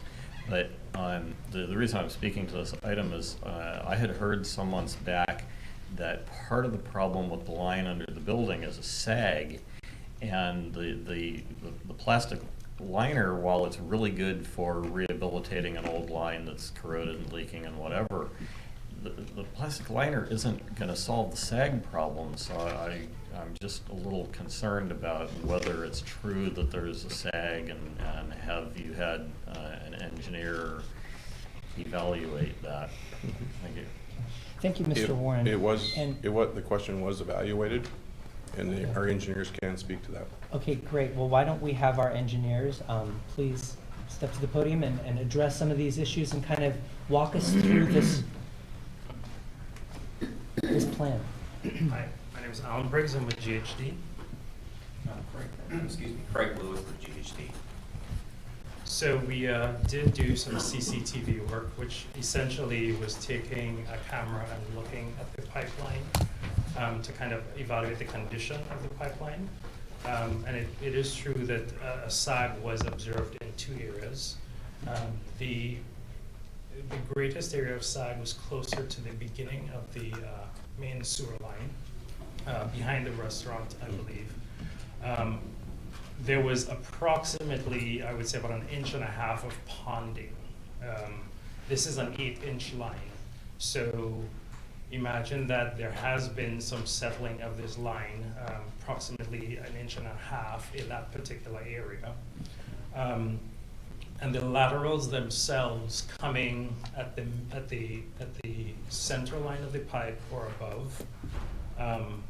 And as a result, this kind of repair, although it does not address the sagging of the line, there's not an issue with the performance. So consider that if the line was sagging so much that the ponding was actually above the center line, then we would have a backing up of flow in the laterals from the tenant offices, from tenant places. And then this repair would not be applicable if that were the case. I think the concern is essentially to make sure that we always have flow in the line and to protect the integrity of the pipeline so that we don't have any additional leaks into the existing ground area surrounding the pipeline. Okay. Thank you. Commissioners, questions? Believe it or not, I have questions about this. So when you say ponding, does that mean that there's a place where the line has sunk down, or what is that? I need sort of a visual description of what that means. So please define it. Yeah. Yeah. So I mean, with imagine that you put a pipe in soil, and depending on the treatment of the soil before this pipe was laid, there could be some settling that occurs subsequent to that. So it appears that there has been a slight amount of settling in one area, in 2 areas of the pipe, which is, it happens because of soil movement. It's going to happen. I would probably say, and Craig could probably talk a little bit more about this, being a structural guy, that you probably get settling over a period of time that is more significant in the beginning, as opposed to the more time that has passed. This building has been there for a while, so the likelihood of more settling occurring is probably very small, if insignificant, if any at all. The fact that it's about 1.5 inches in an 8-inch pipe means that there is no obstruction of flow so essentially it means that there's a point in the line that's slightly below, so the lowest part of the pipe is slightly below another part of the pipe that is downstream. So if we lose that 1.5 inches, we still have plenty of room? Correct. Okay. Correct. And there's not a capacity issue with that line, because when we did our analysis of the flows that are coming from the different tenants, the line had a lot of spare capacity. There are certain pros and cons that go along with different types of repair methods. We looked at essentially tearing up the pipe, open trenching, and replacing that. The other factors that we were asked to consider included things like, how can we minimize the downtime to the tenants, knowing that this is their livelihood and they depend on this source of revenue. So we considered that because we needed a repair technique that would get us in and out as fast as possible. We wanted a repair technique that was credible and that would stand the test of time. we also, wanted to make sure that, just in terms of capacity, that we're not, reducing the capacity. So essentially, the liner is it's about 3 millimeters thick, and it goes inside, and it's hardened once it's inside. The benefit of this type of repair is that the coefficient of friction is a lot less than like a CIP pipe. So it actually reduces the frictional losses of flow in the sewer. So although you lose some internal diameter, you gain flow capacity, and it's about 9 to 10% that you would actually gain as a result of that. The other option, would be, hey, can we tear up the building and, just brand new building? That's great. If that is something that we have the money for. It's a 7,000 square foot building at $200 to $250 a square foot. That's, ranging in the $2 million range just to replace that building. Not to mention the extended downtime for any kind of operation like that. So, I mean, in terms of our analysis, this was the most cost-effective approach that would give you a sewer that was in the condition of close to new as possible. And we did consider the fact that, yes, there was a sag, but knowing that we had the excess capacity and that we're not essentially impacting or impeding the flow as a result, then the method is, in our opinion, the most cost-effective method of repair. Great. Thanks for coming and explaining that. I appreciate it. No problem. Any other questions from commissioners? I have a question. Yeah, thank you for coming and making your presentation. I was reading in the staff report that one of the causes of the blockages over the course of years has been items like paper towels and other debris that have been flowing down the drain. In addition to the work that you are going to be doing, has any thought been given to putting like macerators in the drain pipes in order to decrease that coefficient of friction that you were talking about? Because you are going to be limiting the diameter of the pipe, and if you start increasing or allowing the use of paper towels and other debris, you're still going to be facing similar issues and problems. So I don't know if it's been thought about using macerators or other equipment along those lines. I would say that was outside the scope of our project. That is something that could be considered. Maybe Scott would. What I'd like to say real quickly, your topic is online as far as the sump as the system. But I think also paper towels wasn't as much of a problem as rags. In other words, like a dishcloth being tossed down a sewer drain or toilet. And, I won't put guilt on anyone of who may have done it. I'm just saying it does happen. And, from the whoever. But when it does, it swells and it's in the line. And that has more blockages yet. And we've seen that when we've had the cameras that are on the jetters go through to clean the systems out. I would say that the tapes did show that the pipes were, although there was ponding, there wasn't grease in the system. There was not a lot of grease in the system, which means that the grease traps that are in operation at the restaurants and at those facilities are being maintained. To maintain any system, maintenance is going to be key. And so I would encourage the tenants to continue their diligence with those grease traps. Our tenants have done a great job for their kitchens for keeping the grease traps clear, Great. which really helps for what goes down those drains. Okay. Any other questions? Okay. Thank you very much for that explanation, especially for those of us who have no engineering background. Thank you. Okay, you're welcome. Thank you. Okay, so do I hear a motion on this item? I move that we approve, hold on.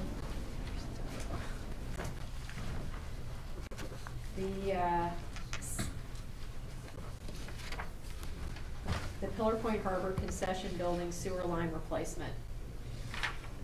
Okay, do I hear a second? I'd make a motion to amend, a friendly amendment, that include accepting the bid of NorCal Pipeline Services in the amount of $163,250 as lowest responsible bidder, with a contingency of 15% not to exceed $24,487. Okay, I hear, Would you accept the friendly I amendment? accept it, yeah, that's Okay. fine. Thank you. Is there a second then? I think you second on the friendly. I second it. Okay. Second on the friendly. Okay. So since this is money issue, let's do a roll call, please. Commissioner Brennan? Aye. Commissioner Holsinger? Aye. Commissioner Carolina? Aye. Commissioner Kepler? President Bernard? Aye. And no opposed, so motion carries. Thank you. Item number 9, selection of lowest responsible bidder for harbor electrical repairs. Me Harbor again? Master Grindy. Yes. You again. This is a combination of projects that are electrically related, or related in electrical fashion versus sewer that we just talked about, at both Pillar Point Harbor and at Oyster Point Marina and Park. The list is on the back, but in general what this is good maintenance going on.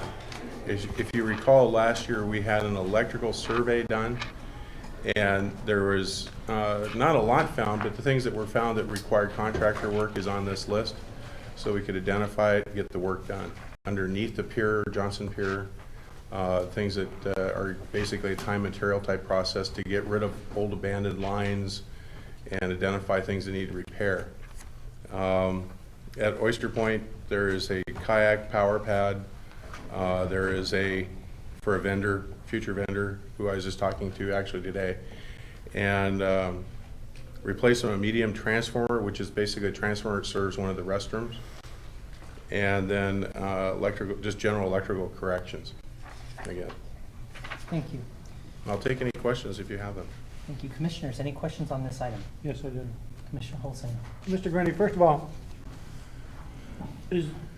can you comment on whether and the extent to which you might estimate any cost savings by tying all these different and disparate maintenance and repair projects into one contract and bid, as opposed to farming any of them out individually?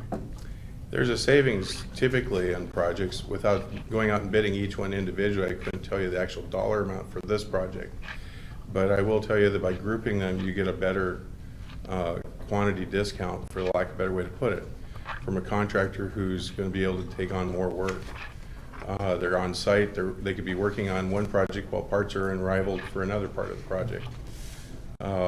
It's also a staff time going out and getting bids and quotes for each item if we do it separately.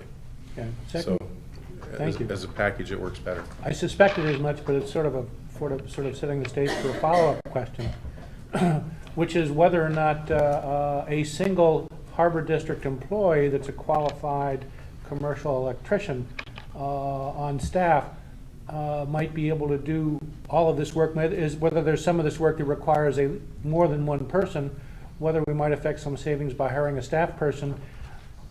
And I appreciate that this is a discrete bit of repairs in a discrete period of time, and hiring a staff person is an annual and multi-annual process. But can you comment on whether or not it would be helpful in the long run to have a staff person, perhaps one of the deputy harbor masters, who has some electrical training? By all means, having a licensed electrical person on staff is a valuable staff member.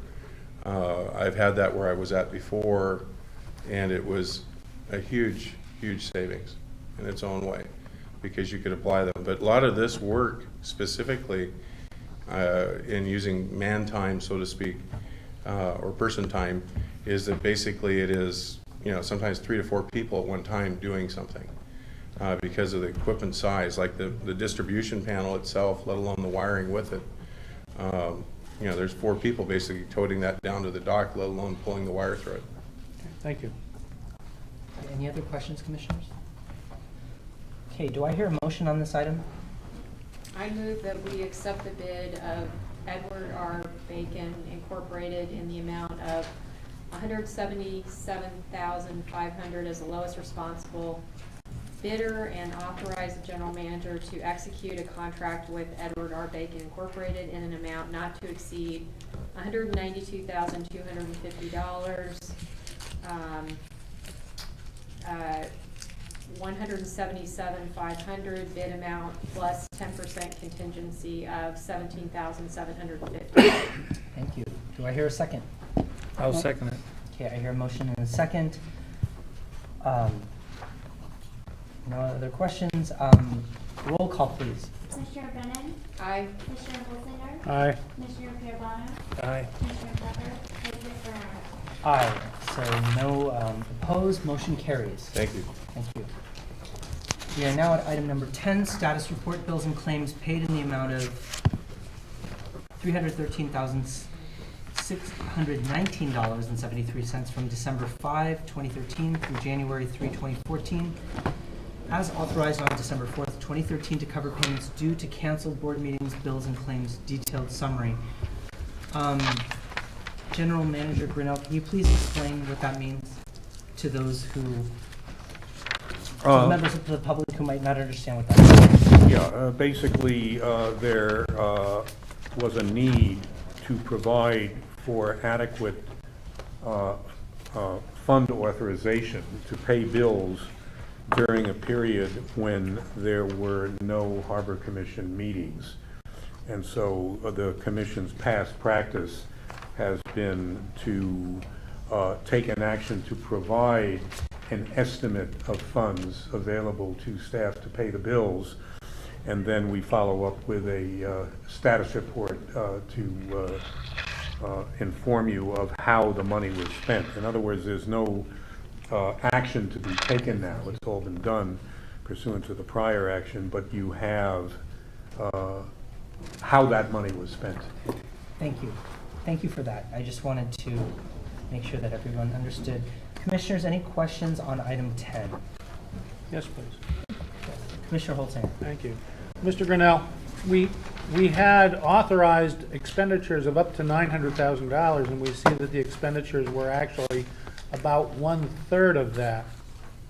So what I'd like to determine, or ask you please, is whether or not when we have these recurring situations, which we do occasionally, is there any way we could be more precise in the up to authorization that we might do for the interim period, or what were the exigencies in this particular situation that we wanted to have the authorization that high for? It's an interesting point. We'll look into it and get back to you, but a couple of things to consider. One is we cannot know with full precision when we might be receiving sizable invoices on one project or another expense. We do know, for example, that PG&E bills will be coming in. We do know that expenses for union related matters are fairly regular, so those we know, but there are other things that aren't. What we can do is look back at this particular set of expenses and the basis for the estimate, and basically look at that and try to be a bit more precise. We'll have to report back to you about, just what that comes up with, but I can't give you more specifics at this point. All right. But we'll Thank look you. into it. Thank you. Any other questions on item 10? Just that I have put in requests, ongoing requests to review bills and claims in advance of the board meeting where we're going to approve bills and claims. And I have not been allowed by the staff to do that because I've requested a PDF, and I think we all recall I've gone into great detail on this subject before, so I don't want to, bore everybody right now. But it is not an option for me to go to the district's administrative office. I've already made it really clear why I can't go there. And so I have not been provided bills and claims as I've requested for, months. So because of that, I am not going to vote to approve the bills and claims because I have not reviewed the bills. So I just wanted to make sure that was clear. Thank you. Mr. President, if I Yes. may respond. Some information that would, I think, be useful for you to be aware of. First of all, we have more than once indicated that the bills and claims can be reviewed by Commissioner Brennan in a room by herself without coming in contact with people she feels she cannot be in the same location with for her reasons, which I'm not about to go into. And that would be equivalent in terms of the actual activity to what your treasurer does when the treasurer reviews the bills and claims. And that enables the treasurer and, in this case, conceivably, Commissioner Brennan, to review those bills and claims prior to a board meeting. And so that information will be available. Her request for basically a paper copy or electronically transmitted PDF requires what is essentially a substantial and onerous expenditure of staff time, public funds, a waste of paper, because what's entailed is to go through a stack that's this big.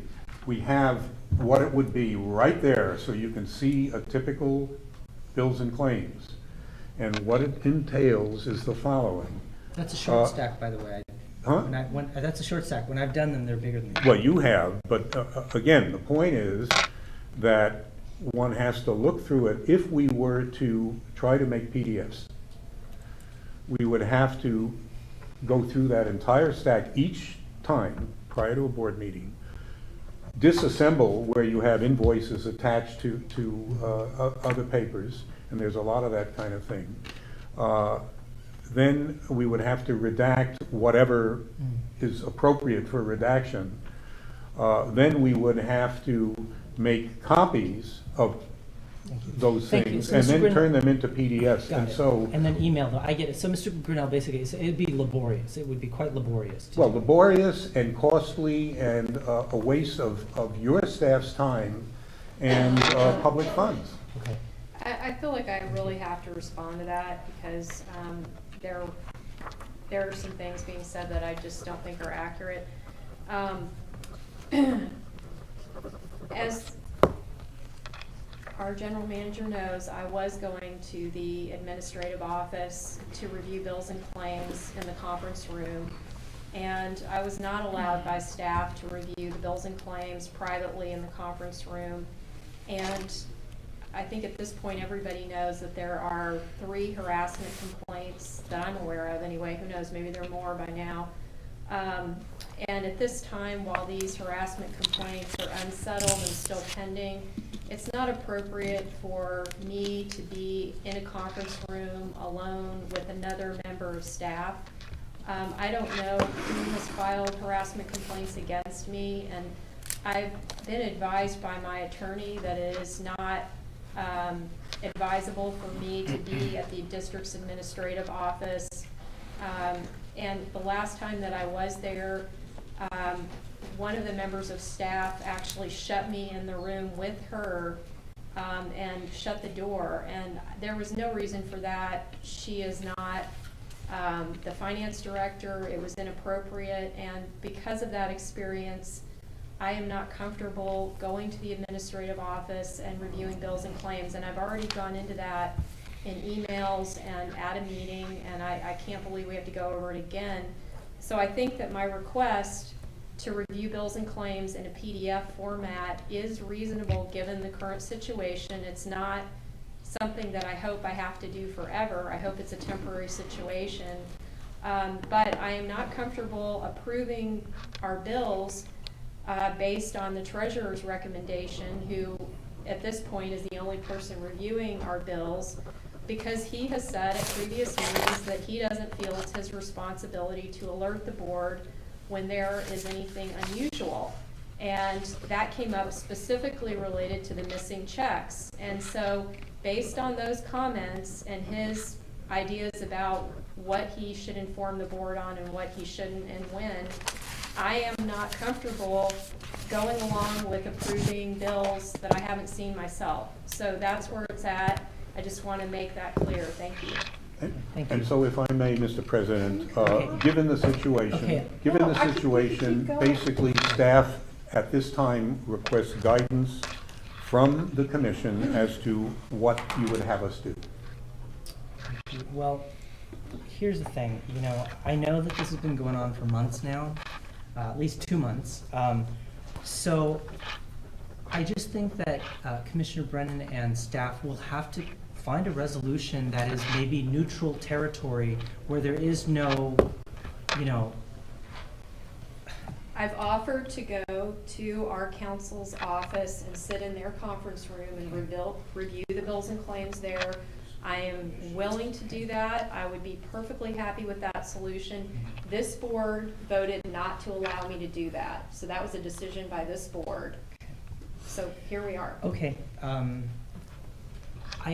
What I would like to do then is, if I may, as the president, I would like to have staff consult with our attorney, if you haven't already, to see if there's some other way. I know that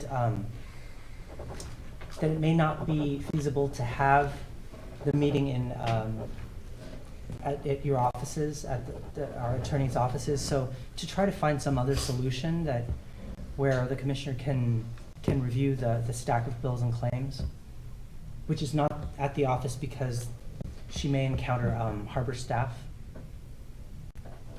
I just don't know what the resolution would be. Mr. President, if I might make a suggestion. Yes, Commissioner. Since it seems that Commissioner Brennan is in conflict with most of the board and staff of the district, and we have a pending interview of mediators or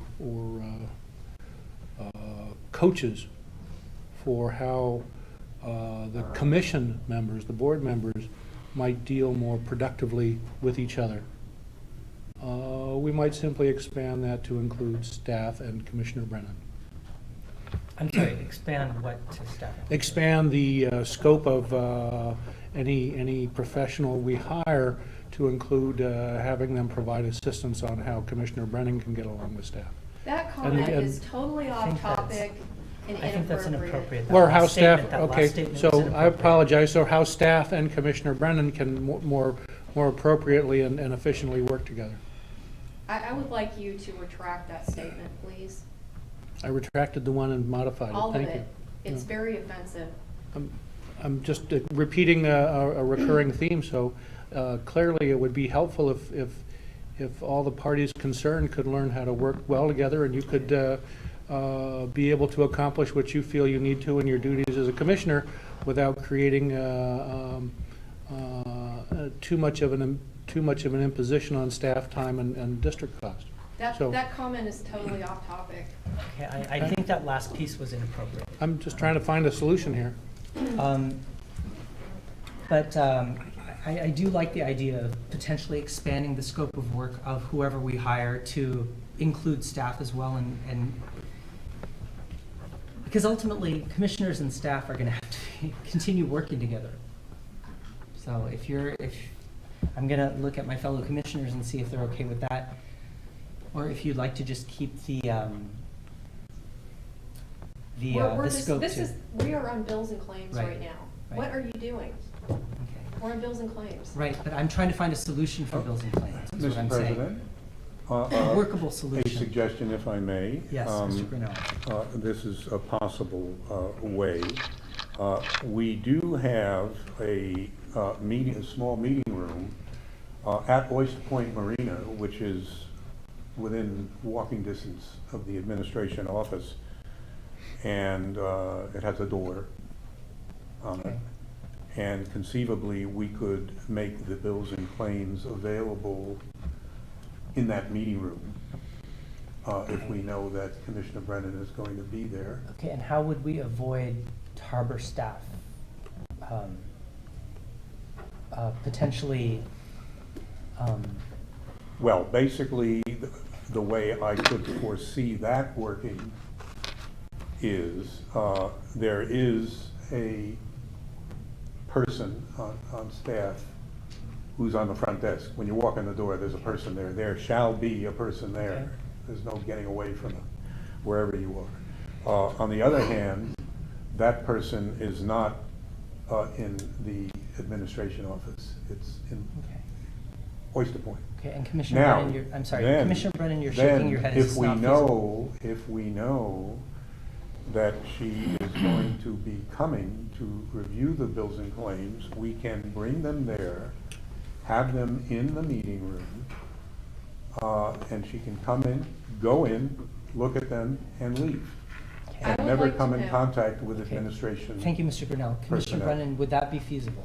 No, that would not be going with the advice of my attorney. And I would like to know from Jean, our counsel, why I can't sit in the conference room at a time when it's gonna be vacant once a month and review, or however often I need to, once or twice a month, and review the bills and claims there. Why is that not an option?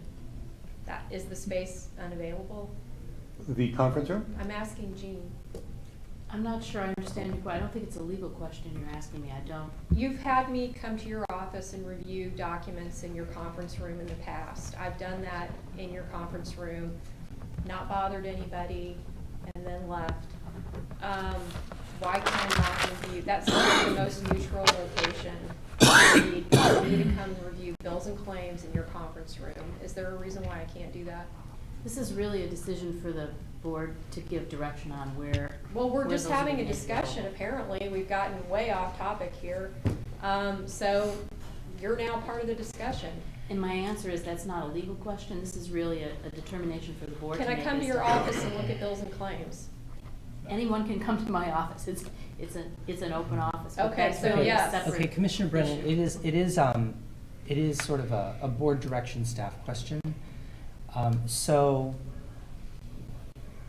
So why can't I come to her office and review the bills and claims? That's what I proposed from the beginning. I understand, so I would think like it to. makes sense. Yes, I would like to, again, I'd like to get some consensus here, which it sounds like it's a challenge. I'd like to get consensus from staff and commissioners. I mean, I'm just gonna say, I'm perfectly fine with that if everyone else is perfectly fine with it. But I don't know, again, if it's feasible or not, so. Well, other factors to consider. You're basically taking a couple hours of staff time, shuttling back and forth, carrying documents that really shouldn't be flying around the world. We want to make sure that they are in fact secure and not Because they have lost. confidential, they may have Yeah, confidential exactly. credit card. And again, it's a question of staff movements, taking away staff from other necessary work. Well, Understood. they were being provided to me at Pillar Point Harbor.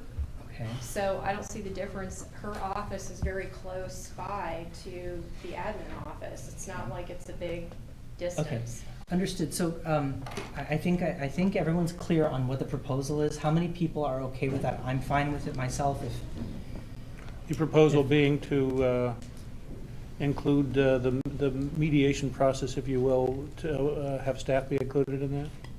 No, that's not what we're talking about. okay. You know, We're talking I about think three we different better, things here, sorry. let's Yeah. decide Let's- on the bills and yes. claims. Let's. Like this I'm- agenda thank you. item says. Thank you. And Commissioner Paravano. Yes, let's deal with that first. Let's first deal with this item. My apologies. I know we went way off course there. So on this item, number 10, do I hear a motion? I can make a motion that we approve the bills and claims from December 5, 2013. Point of order, Mr. President, this is not an action item. There's no action to be taken. Okay, I'm sorry. That's It's right. just It was a an status report informational on report. actions that have It been was an taken. informational report. I'm sorry. That's right. It was an informational report. Mr. President, how about a break then? Yes. Okay. Before we get into the next 4 informational reports, let's take a 5-minute break, please. Thank you.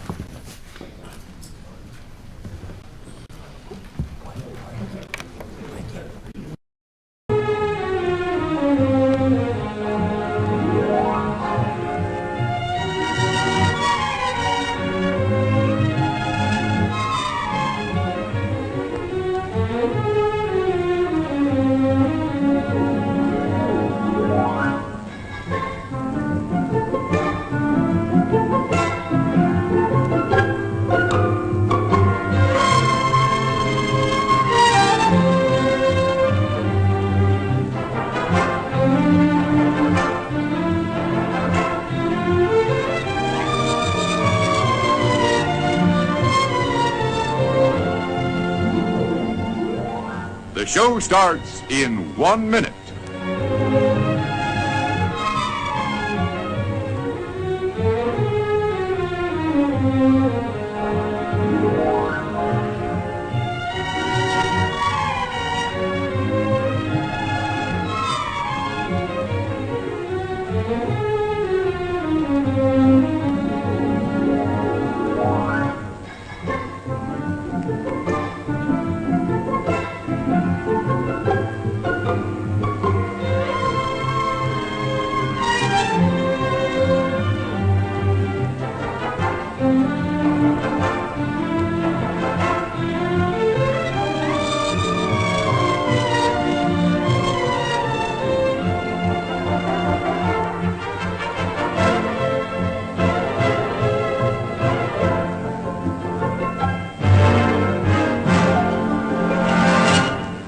And now, on with the show.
I think we're going to start. Yeah.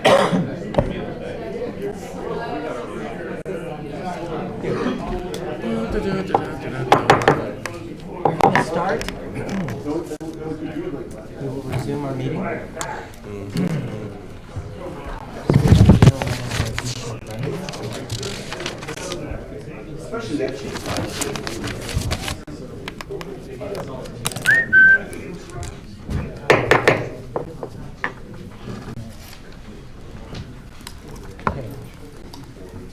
Okay, thank you. Are we ready? We are at item number 11, which is the beginning of 4 informational reports. First one being regional sea level rise issues. Mr. Grinnell. Yes, Mr. President. I thought that it might be beneficial for the board and the public to be aware of the Harbor District's situation relative to questions about sea level rise.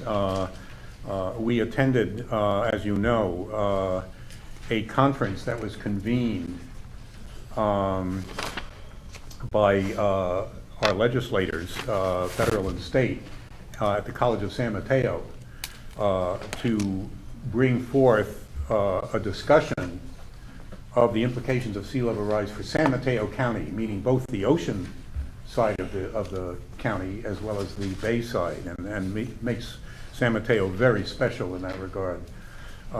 So given that, the question has been considered by staff off and on as to what we as a harbor district need to do. Now, we did participate in the State Lands Commission's survey of tidelands grantees, of which we are one at Pillar Point Harbor. That was in 2009, I think, if I remember correctly. And basically, State Lands was seeking to find out, okay, are you thinking about this? If so, what are you thinking about? What steps might you be taking to address the potential impacts of sea level rise on your tidelands grant? And of course, as you will recall, one of the major elements in our strategic planning process, which we expect to get moving on in a couple of months, will be to consider what our adaptive responses are in the short term and longer term relative to sea level rise, in terms of what kind of investment in facilities upgrades, if there's any consideration of any kind of future development, what might that be, where might it be, would it be at all, and so on like that. Similarly, in working with the city of South San Francisco for Oyster Point Marina, we'd be asking similar questions. And again, a point that we want to emphasize, which was made very clear in the conference, is this is a regional problem. And it's regional in the sense of San Mateo County with its whole areas and the multiple jurisdictions that have impacts, several of the 20 cities in the county, as well as the county itself, is there. But also, obviously, every other shoreline community and jurisdiction around San Francisco Bay.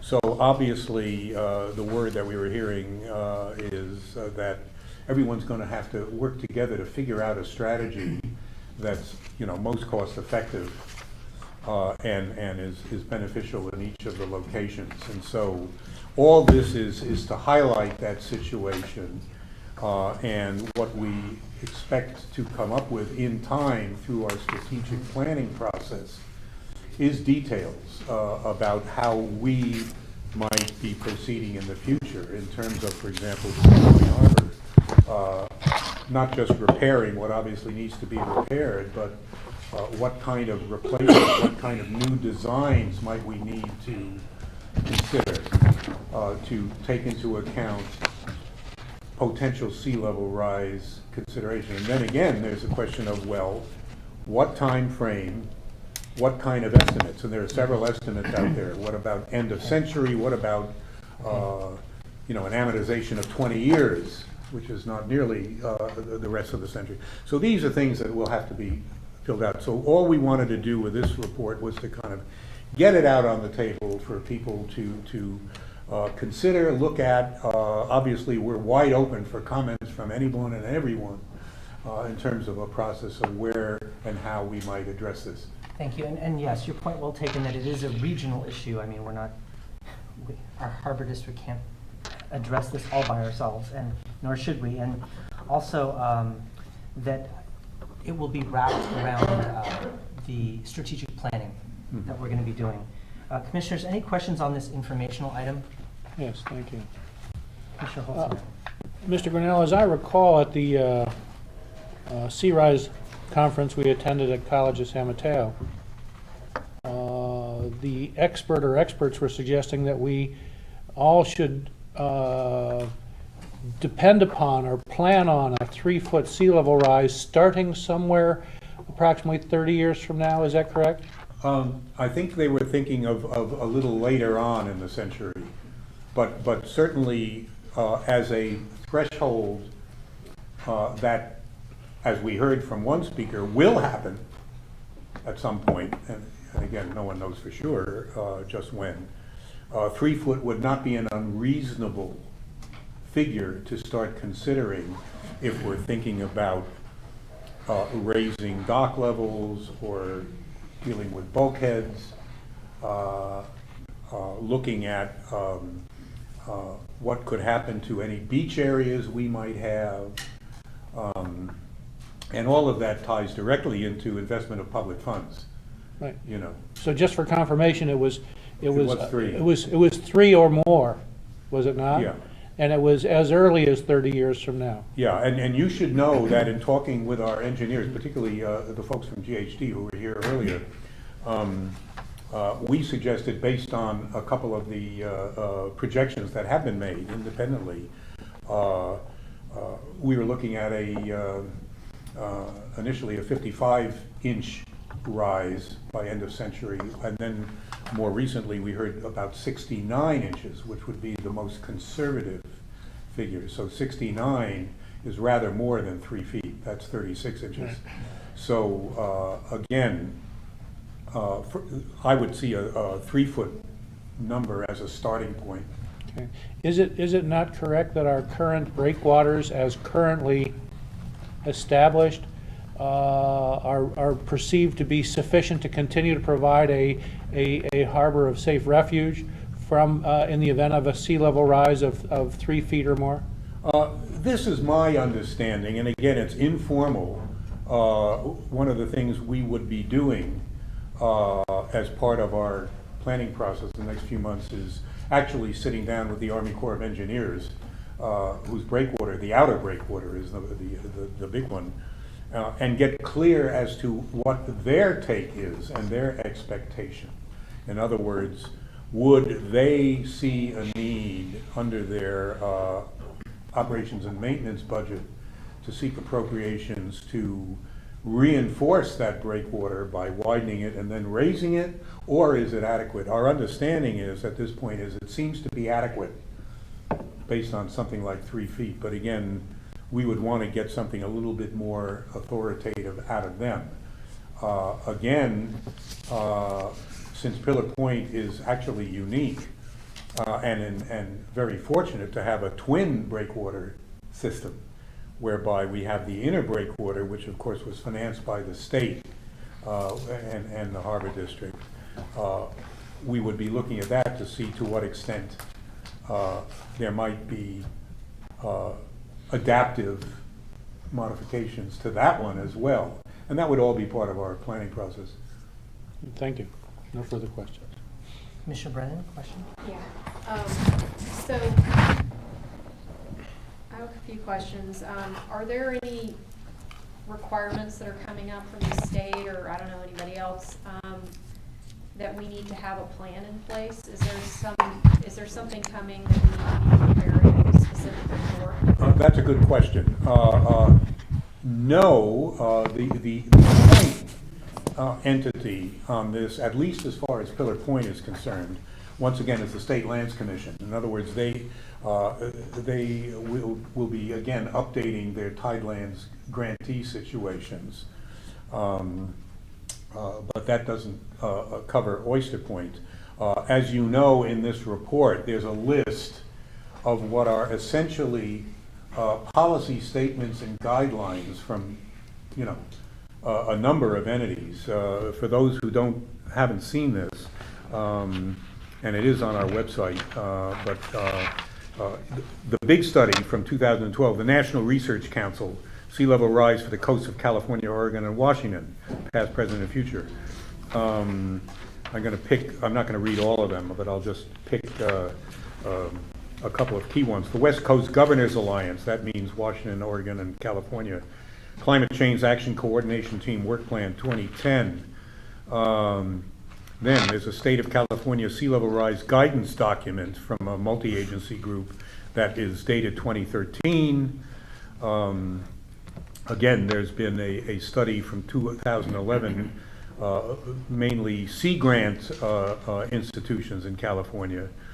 The strategic plan of the California Ocean Protection Council, 5-year plan, and also the State Coastal Conservancy has its own strategic plan.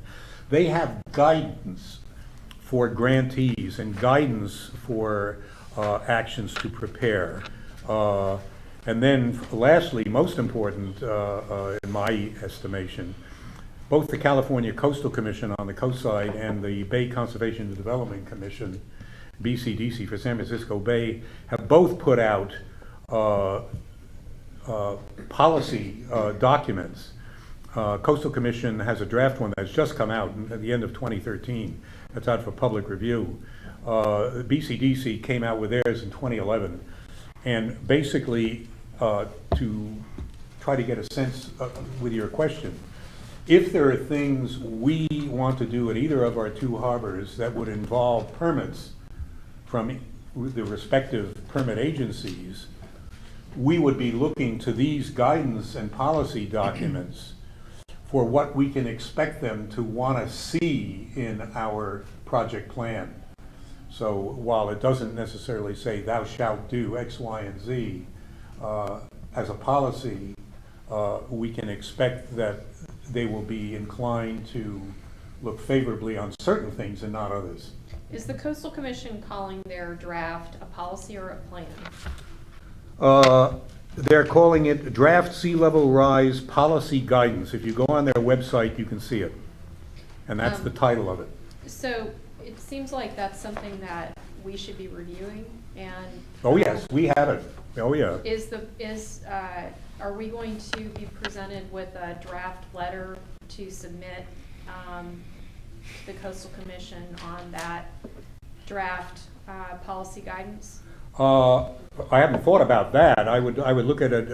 I think a more useful thing, frankly, would be a couple of approaches. One would be as we proceed, and this would be a kind of a longer term in terms of a few months, as we proceed with our strategic planning process, we would expect whoever is on point to carry that out would definitely be in touch with the Coastal Commission.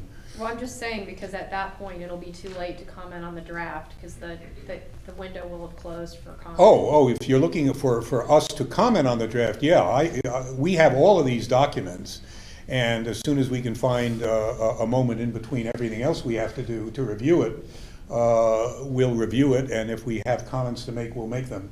Could you, when you do that, and I think if there's something to comment on, we should definitely not miss the opportunity while this is still in draft form, because my understanding is the Coastal Commission is really actively looking for input, and the input is going to help make their policy guidance stronger. That is correct, and it would be my intention to come up with a draft, a letter of comment to them, which I would bring to the Commission, so that you all would have an opportunity to weigh in on it. That I would really appreciate. I'd like to see it before it goes out, so we can maybe give some feedback. And I'm reading that document, so am very interested in that.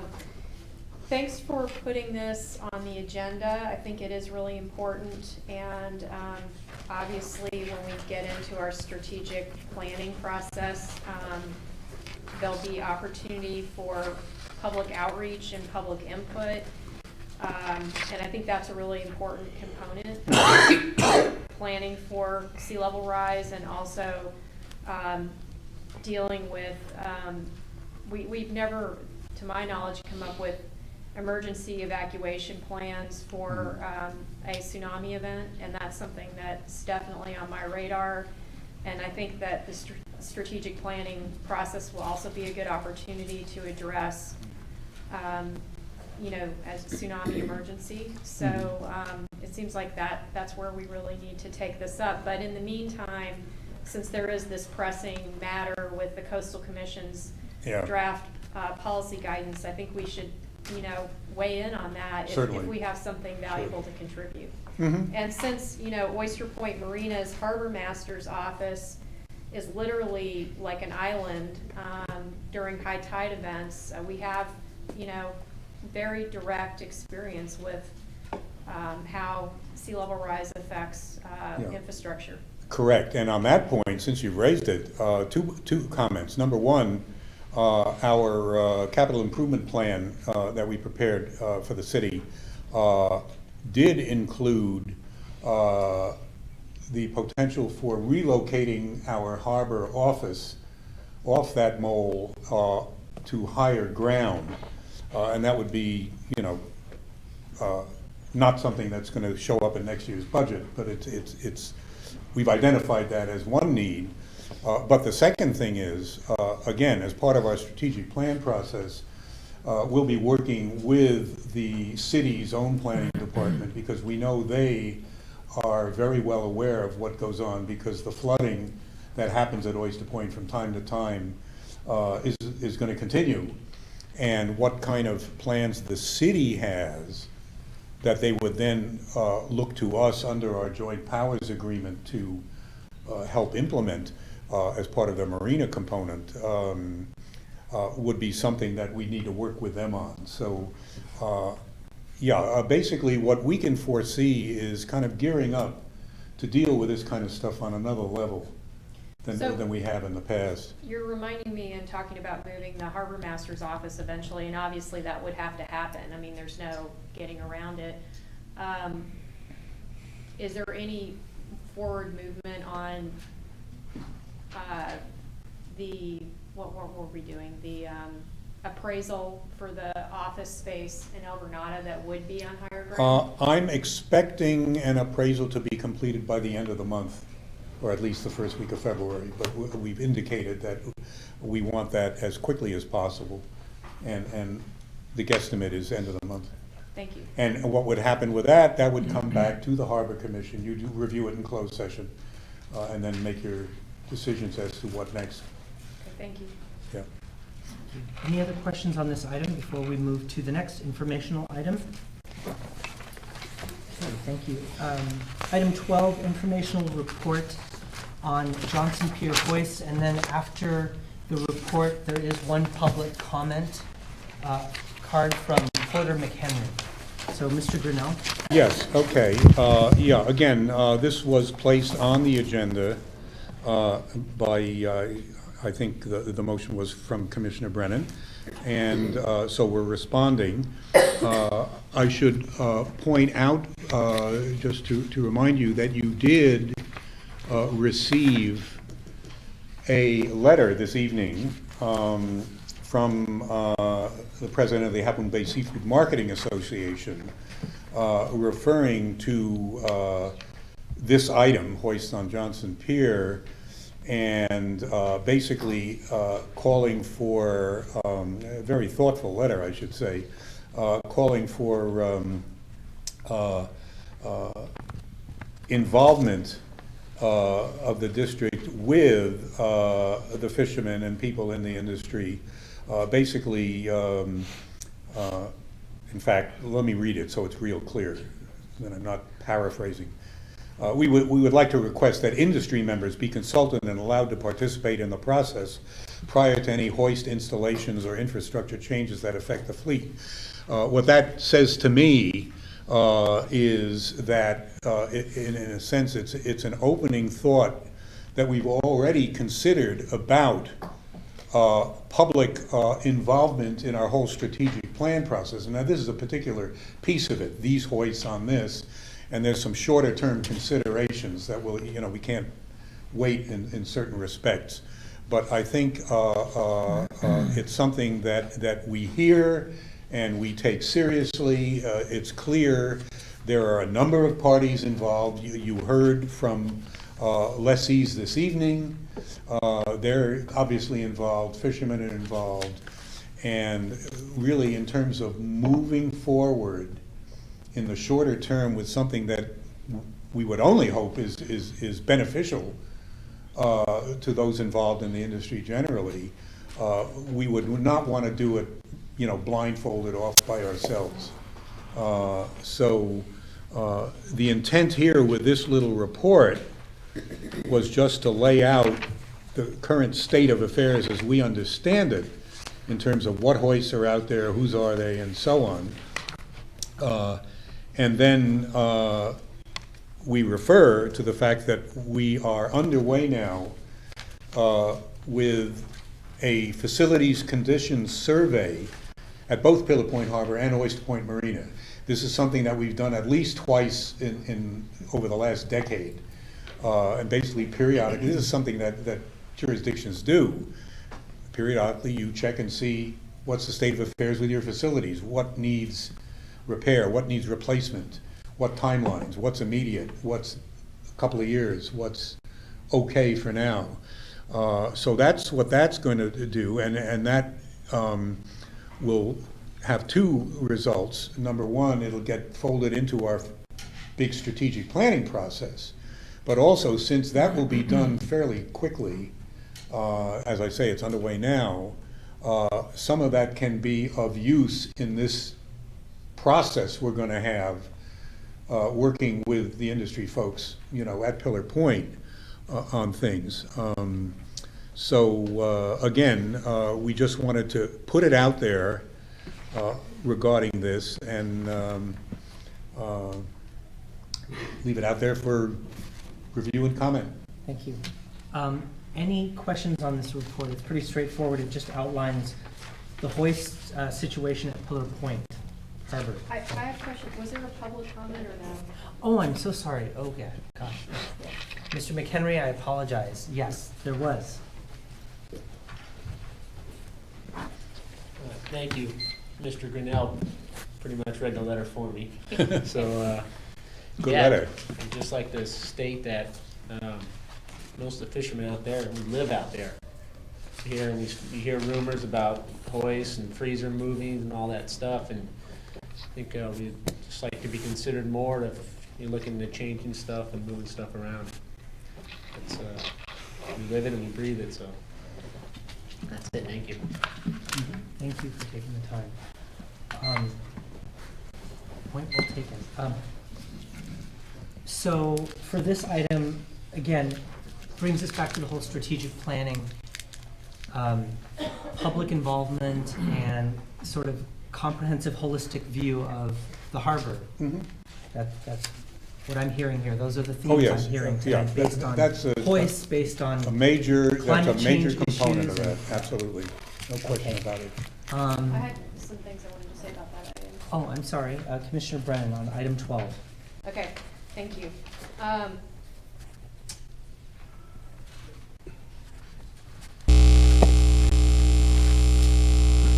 So there were a few things in this report that I was a little unclear on. And the reason I asked to have this put on the agenda is because there's been a lot of public concern voiced to me about things changing at Johnson Pier. And there's been, I've talked with actually each of the fish buyers about their leases in relation to their hoists, and there has been a lot of concern about an additional hoist showing up on the pier that is not currently there, that it would be in a location where there's never been a hoist before in the history of Pillar Point Harbor that I'm aware of, although people in the room would remember a lot better than I would what's been going on there. So I believe that when I've talked with Scott Grady in the past about this, he's indicated that there were plans to put in another hoist, and there was even electrical put in, and that hoist was going to not be a new lease. Am I hearing that that is not happening because we are going to do a strategic plan and we are going to get public input and we are going to handle this in a professional way that doesn't involve any favors or backroom deals or special perks or preferential treatment? Yes, that's correct. We don't do that. Great. Okay, I wanted to be assured of that, because that's You have not- my assurance. I don't operate like that. That's not the feedback that I was getting, and I know Scott had told me that there was this other hoist that was going in, and then electrical. And there's one hoist that's gonna be going away that's not used anymore. You want to elaborate on that? Well, there's a hoist on the back that's no longer used, and that was the intent of, if you know, the harbor, in the leases, it is allowed that the harbor master can decide where, or approve where things go on the pier. It's not a board action, it's a harbor master mode of approving, much like placing a boat in a different slip. So are you suggesting that one of the hoists on the back of the building is going to be removed and another one's going to be placed? That's my understanding. And it'll be in the same spot, correct? The old hoist? The replacement I'm sorry, hoist? I missed your point. So Or I to missed be- your question, I guess. I didn't Okay, hear. so I'll slow down. To be clear, what I'm hearing you say is that one of the hoists on the back of the building, which would be where there's two Pretty much, hoists, yeah, dead center almost. middle. two hoists Yeah. currently, that hoist would be removed and there'd be another hoist put in that location, in that same location. No. No? Not, that's you saying that. Oh, you tell me where, okay. My understanding is that we have one hoist that potentially is gonna go out front. Oh, so you're going, okay, so you're. Right now, there's still discussion going on with that leaser on the location. Him and I have not sat down and said, this is where it goes. Well, I have a real problem with this process because I don't think you should be deciding where the hoist goes if it's going in a location where we've never had a hoist Okay, before. if I may. I'm very concerned about that. Yeah, and if that I does may, not a point of involve- information. If you read the leases, that's what is operative. The leases provide. Well, that for that. amounts to Okay. favors, special perks, and preferential treatment, and I'm very concerned about that. And this board didn't approve moving a hoist to a completely new location or getting rid of a current hoist and putting a brand new hoist in a new location. This board had nothing to do with that. And if we have staff people going around making these backroom deals, we don't have, it's not a healthy situation, and it's not something that we should be doing. Commissioner Brennan. So I'm very concerned about that. Commissioner Brennan, I don't think it is appropriate to accuse your. I feel like I've been accused of backroom dealing, and I have think you're not. accusing Mr. Grindy of backroom dealing. I'm saying, I'm not talking about Harbor Master Grindy specifically, but our general manager, Grinnell, has basically put this on him. Now, I didn't do that, he did. I think our general manager is responsible for the situation, not Harbor Master Grindy. So I'm directing my statements okay. at the general manager Okay, because. Commissioner No, Brennan, I just for know. Mr. President, Okay, I just object to this. I understand, thank you. Just for clarification, we as a board approve the leases. I mean, we can't put this on Mr. Grinnell. I have just asked to have those put on closed session for review again because our leases have very Understood. significant problems. And this is one of those very significant problems that has to be addressed. And I want to make sure that we aren't giving anybody preferential treatment. We need to treat our leases fairly and even-handedly. And this is not right what's happening, and I'm very disturbed by Well, it. The first part of that statement of Commissioner Brennan's, I completely agree with. The second part, that has yet to be determined. In any case, what I can say is that I take this letter, for example, seriously. And what that means is that unless everybody who is part of that letter climbs into the back room, you know, then what are we talking about? I mean, I think so we need to Mr. keep Grinnell, the if I level may- of if I may discussion interrupt you at here this on point. a higher plane, frankly. Okay. Mr. Grinnell, if I may interrupt you. So what I'm hearing then, okay, this is a very complex issue as it is that before any hoist is put anywhere, there is going to be consultation of tenants and, I mean, right? We're not just going to move forward with things, right? I mean, Similar to like we talked about with the refrigerator, or the freezers, in this case, it's written freezers.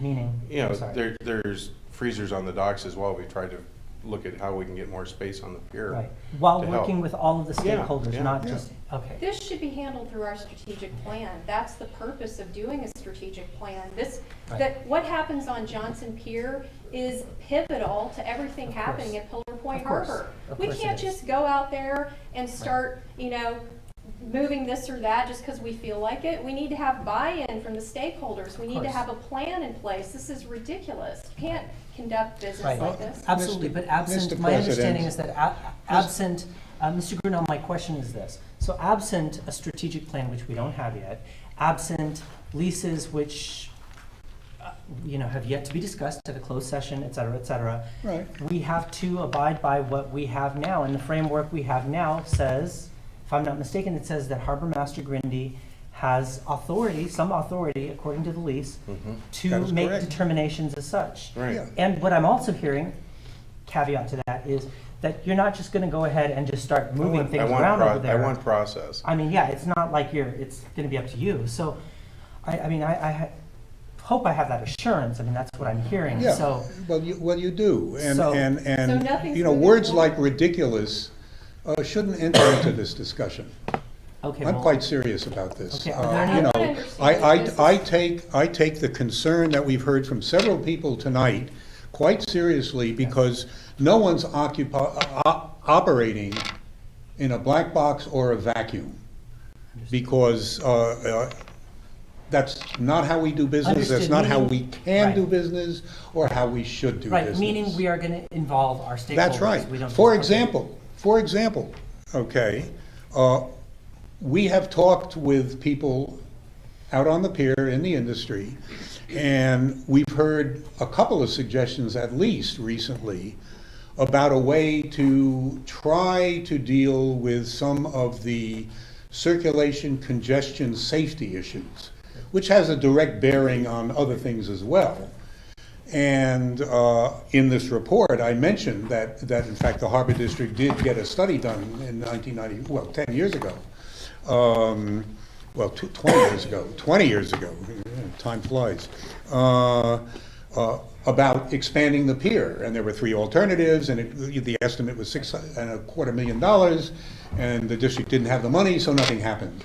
On the other hand, we all know, in fact, the folks in the industry know better than anybody what it's like to operate out there. And it's not what it needs to be.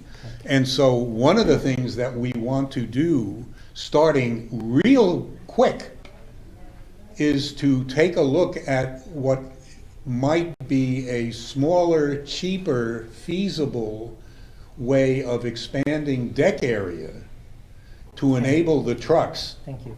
to operate better. That has implications for the use of the other deck area, for hoists and for freezers and all the rest of it.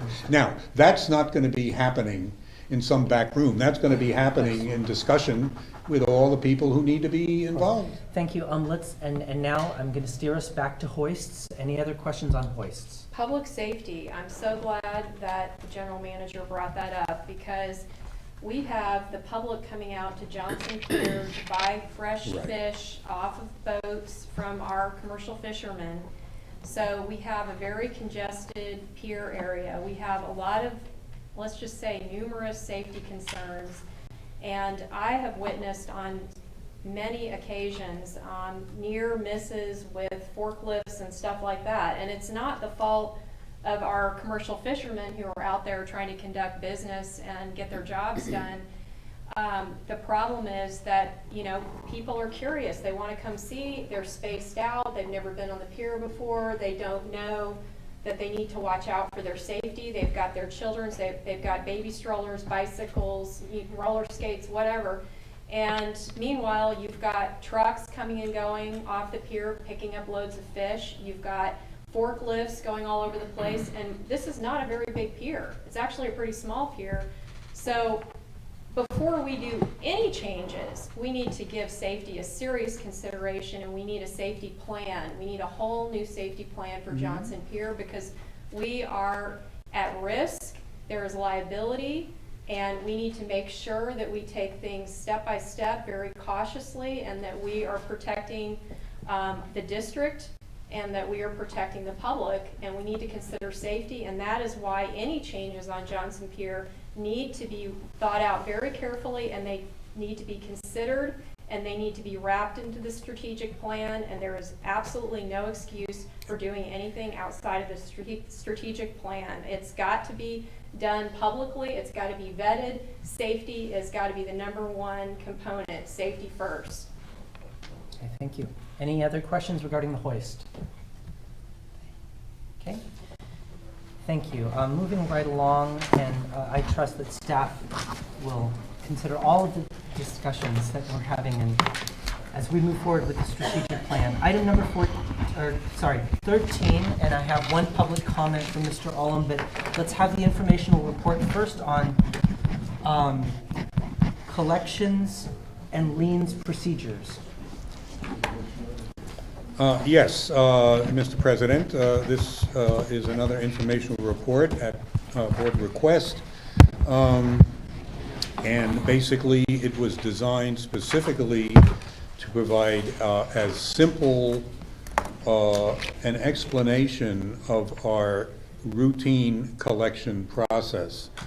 And that's what you have in the major part of this, which is called Outline of Steps. Okay. And it basically sets it out. I don't know if you want me to summarize each of these paragraphs or not. That's okay. You know, it's time's getting along, but I'm at your disposal in terms of how you want to proceed on this. Okay, first of all, thank you for this report. It's very educational. I think it outlines the process quite simply and quite clearly. I'd like to get to public comment right now before other commissioners who might have questions. Mr. Ullum, on this item.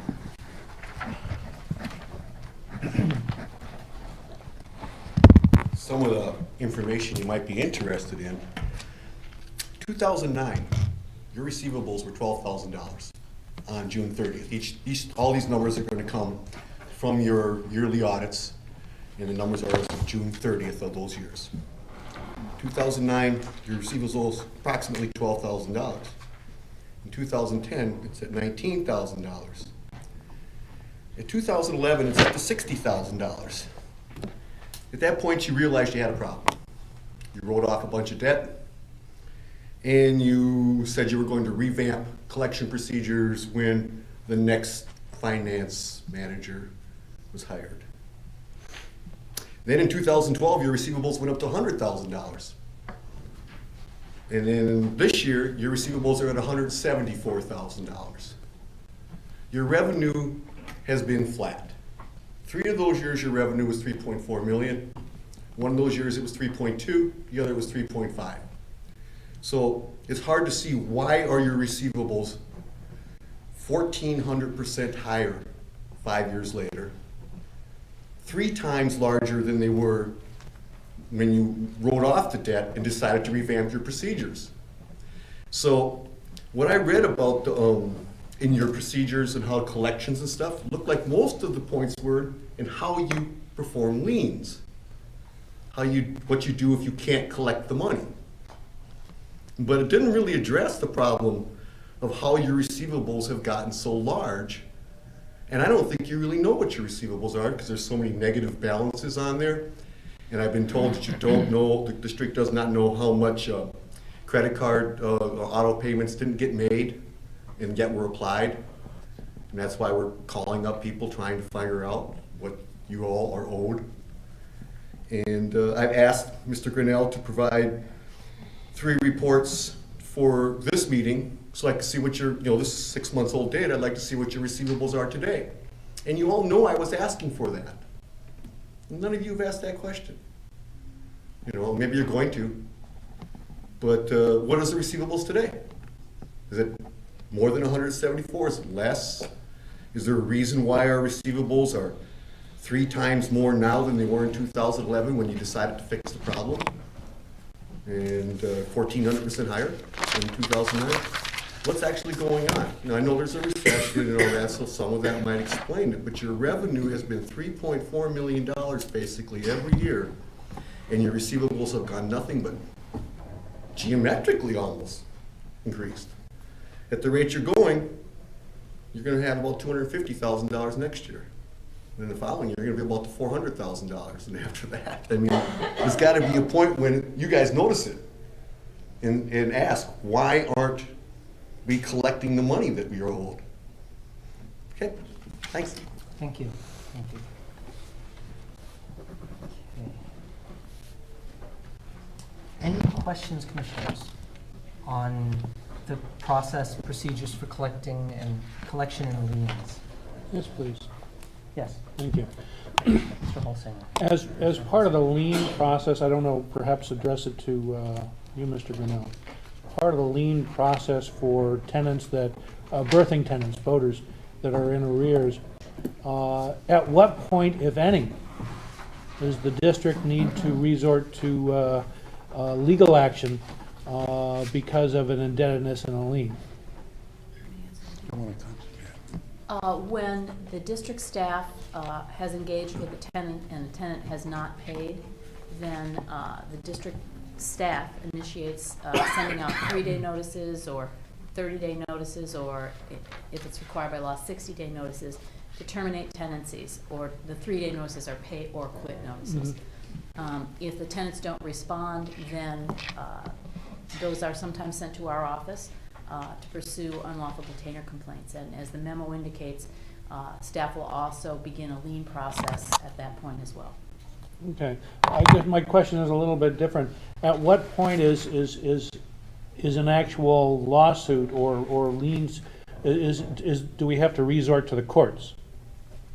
When we have tenants who don't pay, they've been issued a notice demanding payment. At that point, we initiate litigation to terminate the tenancy and to collect the unpaid rent. And can you tell me how many times that was done the last calendar year approximately? I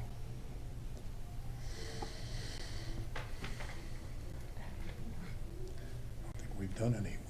We were discussing that $10,000 thing. Yeah, I don't think we had a very aggressive program probably about 3 years ago, or at or about the time Mr. Grindy came, and cleaned up many of the situations where we had tenants who weren't paying. I don't believe there have, I'm sorry, I don't know the number, and I can get that for you, but I don't believe there have been very many unlawful detainers actually needed to have been filed in the last year, but I'm happy to get that number for you. Would you be comfortable saying less than half a dozen or less than 10? I would think it would be less than 10. Yeah. Okay. Yes. Conversely, and let's just use your firm's time with the district as general counsel for the district. In your recollection, has the district ever been sued by a tenant because of the lien foreclosure or collection process? Not that I'm aware of, no. And how many years has your firm been representing the district? Since Ken. Since the 1980s, I Okay. don't. Thank you very much. You've answered my questions. Commissioners, any other questions? I'm sorry, is that? Yes, I have no more Thank questions. you, Commissioner. Commissioner Brennan? I have a few questions. Okay. So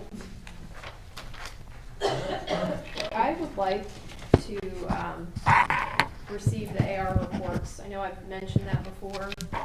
I'd like to review them myself. Is there any problem with providing those to me going back to, say, 2004?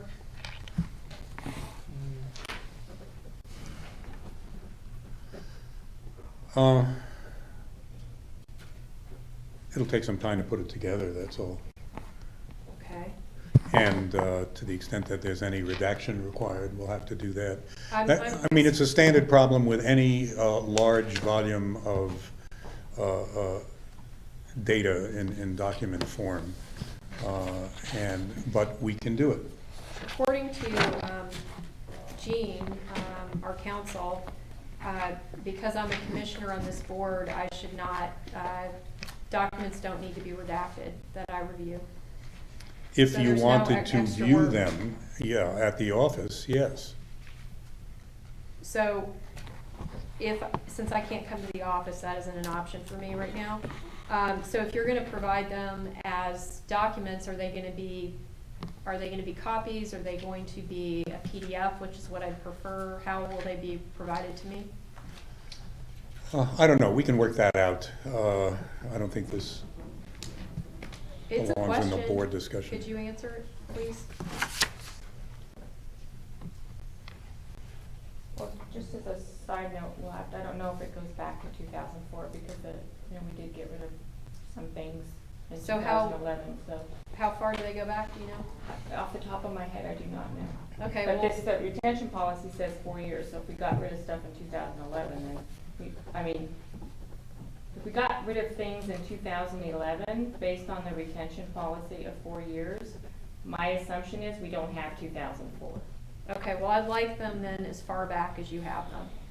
And I would like them provided, I do not care if the tenant information is redacted, but I want to make sure that the account numbers are not redacted, because otherwise I can't cross-reference anything. So I need to make sure that the account numbers, which are just alphanumeric numbers that are devised by our software and have no other meaning or bearing on anything, I need to make sure those are going to be visible. That's been part of the problem with these two people.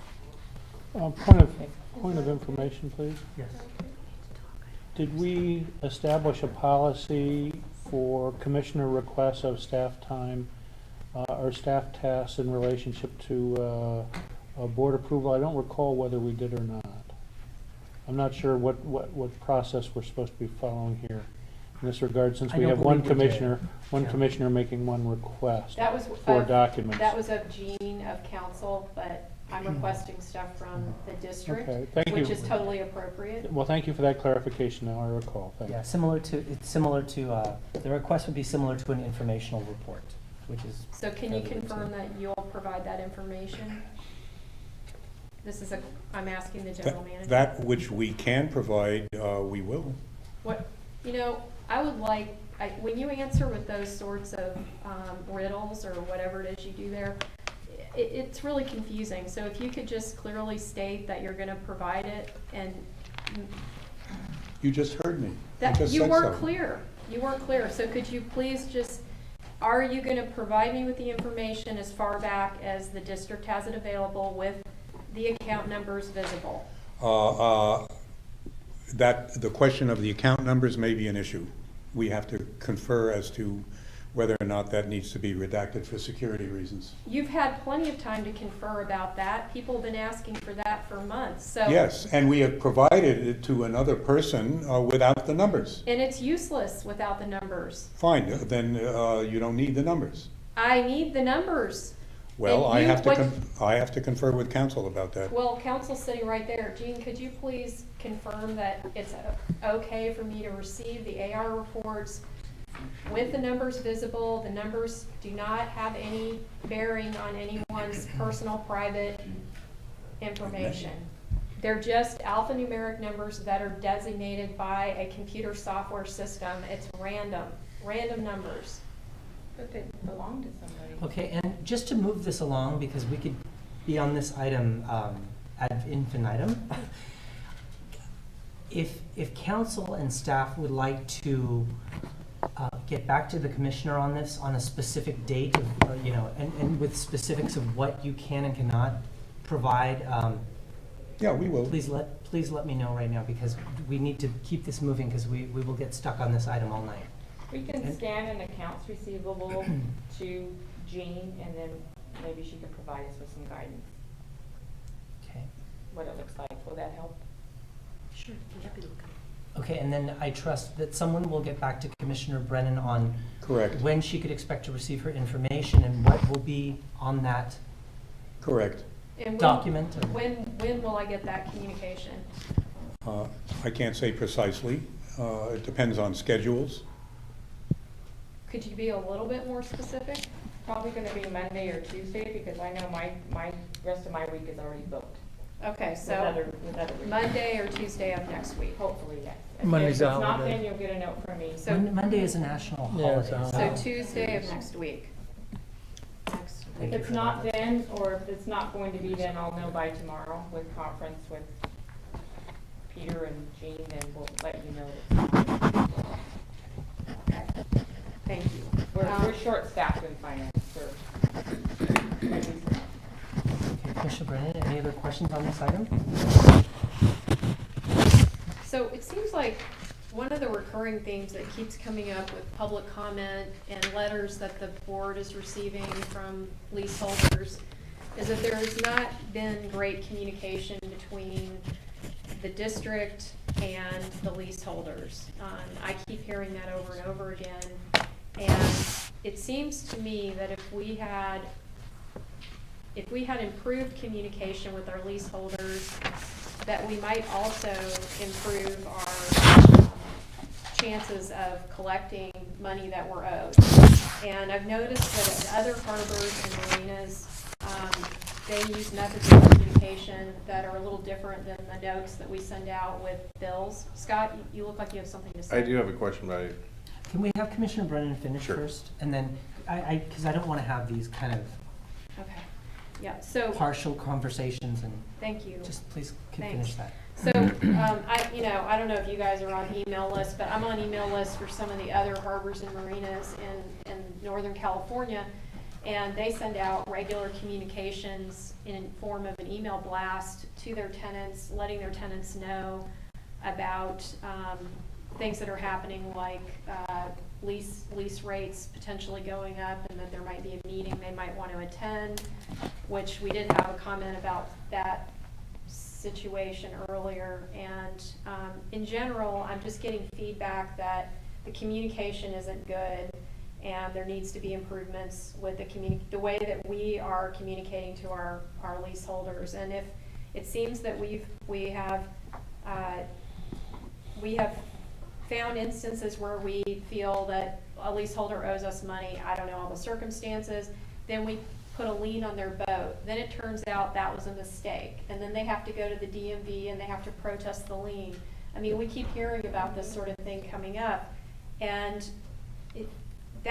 and then we hear from the leaseholder that they try to communicate their issues with the district, they can't get through to the right person, they're turned away, there's communication problems, blah, blah, blah. How can we iron out these things so that there is better communication between the district and the leaseholders and the leaseholders and the district? It just seems like that is a really crucial part of the problem, and I know that if I don't stay on my clients when they owe me money, I will not get paid. I have to call and I have to talk to them personally. I have to go jump through hoops to make sure that I get the money that's, owed to me based on the work that I've done. And if I let it slide and I am inactive on that, then I absolutely am not going to get paid. And it's not because they don't want to pay me.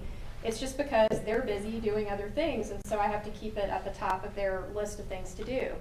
And so I don't know what's happening, because obviously I'm not staff, but based on the communication, it does seem we need to. Scott, I'm done, so. Okay. Okay. Yes, please, Mr. Some of the things you mentioned I do agree with as far as communication. And so one of the things I've started, and I actually scheduled the first one with the Oyster Point Yacht Club space, is to have a tenant meeting. Is to start making that a regular occurrence where I alternate each month at a different location because of getting them together and talking. We also are starting right now a tenant newsletter, which I wasn't going to talk about till I bring it forward as a draft for everybody, but just so you're aware. Some of those things are just things that I want to bring into play that I used where I was at before. Because when you do have a marina type setting of this many tenants, you do have a percentage that's always going to be slow pay, no pay, abandoned boats. I mean, we're dealing with that all the time. It's not one or two clients, it's 800 of them who are either great at what they do or the other spectrum. And you know, everyone runs into problems at some time in their life, and that's where their boats are part of that life. And so they may have a situation where you know, someone loses a job and all of a sudden they say, we just can't afford to pay that boat slip. We may be the last one told, you know, and so we try to communicate with those folks. I've made calls myself and never get answers back. It's, you know, there's that fear, the bill collector type approach that people just don't want to answer. And so, you know, we try to do our best, but I figure more meetings with them in the evening, you know, coffee and cookie type approach, and just tell them what's going on, what's coming, and it also helps to talk about what's going on with projects and such, just to communicate better. And that's the approach I'm taking. Mr. President, just a further comment on this. Again, communication, it's always a concern, as it should be. You heard some comments about inadequate communication. That's one side of the story. In fact, there was an individual here this evening who had concerns about that, who in fact didn't mention that the district communicated with him several times in different ways. And he told us that he didn't open his mail for over a month. 3 months. Or 3 months, you know, I mean, so again. And we can avoid going into specifics about it. That's all. I just want to point out that the communications issue has to be looked at comprehensively. Yes. Okay. That's a point well taken. Yeah, all right. Point well taken. Just You really know, quickly. finger pointing, you know, is a problem. With the newsletter, is it going to be, are we going to start an email newsletter? Because I think that's really important. Eventually, one of the things I hope to do is A, first get it on the website, B, get it to where people can sign in on the website, so that once we have it up and it's running, that instead of me trying to, I've learned the hard way in past experiences, you can't get people to, if they want it, they'll sign up for it so they get it. And that's the approach I'd rather take. And when we have events at the harbor and the marina, we can also have a sign-up list, so we can include that and force feed people to sign up for it. But the intent is they have to want it electronically. Well, a lot of our customers don't want it electronically because it kind of goes into that spam box. We could have a long discussion about how that works, but I think that it does point to the fact that, you know, it's been over a year now, but we've been waiting for the website, and the web's a new website, and the website would be another avenue for better communication with the tenants, and having some of the rules and regulations more clearly defined and all of that would be helpful. I mean, it's a whole package thing that has to be looked at in order to improve the process. And not to go too long into this tonight, but the one thing I see too is that Deborah and I were talking just today even about when something comes up. One of the things my approach is if somebody has an issue and we had to communicate, we can't get a hold of them by phone, U.S. mail and then certified mail. So at least we know if they received it and signed for it. Because so many people take their mail and just put it away or don't read it for weeks. Any other questions, Commissioner Brennan? Then I have a couple of questions. I'm done. Okay, thank you. I know where I work, we have multiple stakeholders too. We have community, legislative, business partners, regulatory, environmental, you name it. So we have different newsletters that we have available where people could opt in or opt out if they spam by unsubscribe to our newsletters, and that happens. So my question is, have we considered, because people receive information and like to receive information in different ways. Some people don't like mail, some people don't like email, some people don't like text messages, some people like them. So have we considered a tenant survey?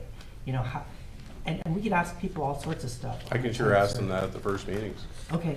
Yeah, Something like that. That's not a bad idea at all. Because that way, if you get, let's say 75% say, well, yeah, For emergency things, send me a text message. That's Well, what for I our want. first meeting, I'm hoping that Something like that. we have enough to show up that we can get the word out that we're having meetings too. Okay. And Because we consistency post them at the helps, gates, too. but you know, a lot of people don't live at their boat. They're, you know, that's their boat where they have it, and they may live in a whole nother city, 100 miles away, or states away. We have many boaters that are not even in this state. Can make it difficult. Okay, but something like that, perhaps, you know, consider a tenant survey. Sure. Something like that. Okay, thank you. Anything else on this item? Okay, thank you. Item number 14. Informational report, district drug and alcohol policy. Wow, something totally different.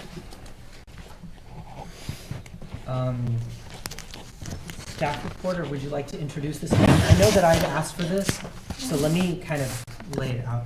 Basically, I asked for this because I wanted to know every agency, public agencies have alcohol and drug use policies, sort of what you can and cannot do and what the rules are for employee events, let's say that, you know, where someone wants to have alcohol, for example. So I just wanted to know, and it's so funny I'm bringing this up. I'm someone who does not drink alcohol, so I'm just curious, what are the policies and procedures for drugs and alcohol at the district? And the policies are all listed in the memo. We have a resolution, and we have 2 policies regarding, one regarding the pre-employment health screening, another one regarding district personnel conduct, and then whether or not we would reimburse alcohol for expenses. Which is not the case. Right, and so one of the personnel conduct talks about drinking alcohol while on duty and can be disciplined if there's inappropriate conduct while performing official duties. And the other one would talk about working according to work life under the influence of alcohol and or illegal drugs. Thank you, those Sue. are our Thank you, Ms. Harris. So policies. in a nutshell, to summarize everything that I've read here in my report, it sounds like the basic rule is no alcohol or drugs on duty. Basically, that's Well, you in a can't drink nutshell. on duty, that's correct. Right. And you can't report to work on duty. Right, so basically. Under the influence. Right, so outside of work, you could do whatever you like, yeah. basically. So the time I Okay. don't pay you, I don't have any control over it. Okay. Okay, thank you, pretty straightforward. Any questions from commissioners? I have questions. Okay, Commissioner Brennan? So, it's my understanding that the district has a policy that we do not purchase alcohol, pay for alcohol for employees and for commissioners as well. Correct. Okay, so we should pay for alcohol. Correct. Okay, so,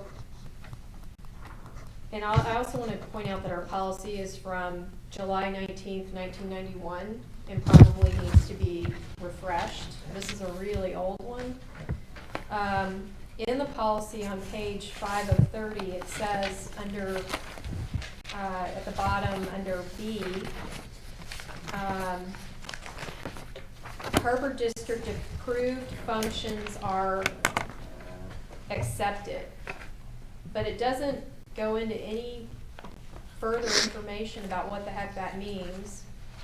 Does that mean that at Harbor District functions, the Harbor District can buy alcohol for the staff? Does that mean that the staff can drink at Harbor District functions that others provide alcohol at? I mean, how am I supposed to interpret that? So that's a point where I think we need to go in and modify this policy. That's just one example of where there's some inconsistencies, because that doesn't match up with, it doesn't make sense. Right. And I know that it's mentioned in here somewhere. I thought it was mentioned in here somewhere. Oh yeah, there's a specific paragraph about me and about my concerns based on the 2013 Employee Appreciation Dinner, which was held at the Oceana Hotel shortly after I became a harbor commissioner. It says wine bottles were on the dining tables, and it says Commissioner Brennan requested information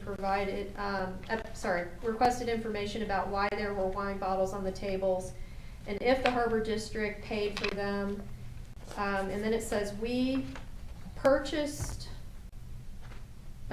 provided information to her that the wine is complimentary to the package that was purchased by the Harbor District. I don't recall that being told to me, but that's what it says here. I can forward you a copy of the information that I gave you in September. At the time that the Harbor District purchased the package, there was no indication that wine was included.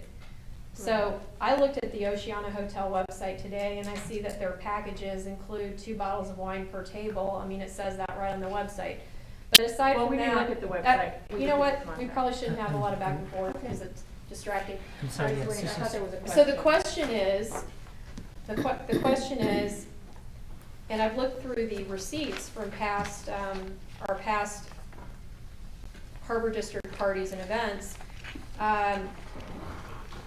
Have we always had alcohol at our, can you think of any other Harbor District events besides the one at the Oceana Hotel in 2013 that have had alcohol served? Yeah. Okay, so it's been a tradition. Yes. Okay. I think there was an appreciation event at Bertolucci's that the commissioners purchased wine. We had a 75th party at the Pillar Point Harbor where the commissioner bought champagne and gave that to pretty much everybody. So yes, there is a history. Okay. Quick question related to that. I'm sorry, Commissioner Brennan, if I may, just while we're on this line of questioning. Those were purchased by commissioner? I'm sorry, who purchased the wine or the alcohol? Who purchased them? My assumption is the commissioners. Commissioners, okay, Yes. Thank you.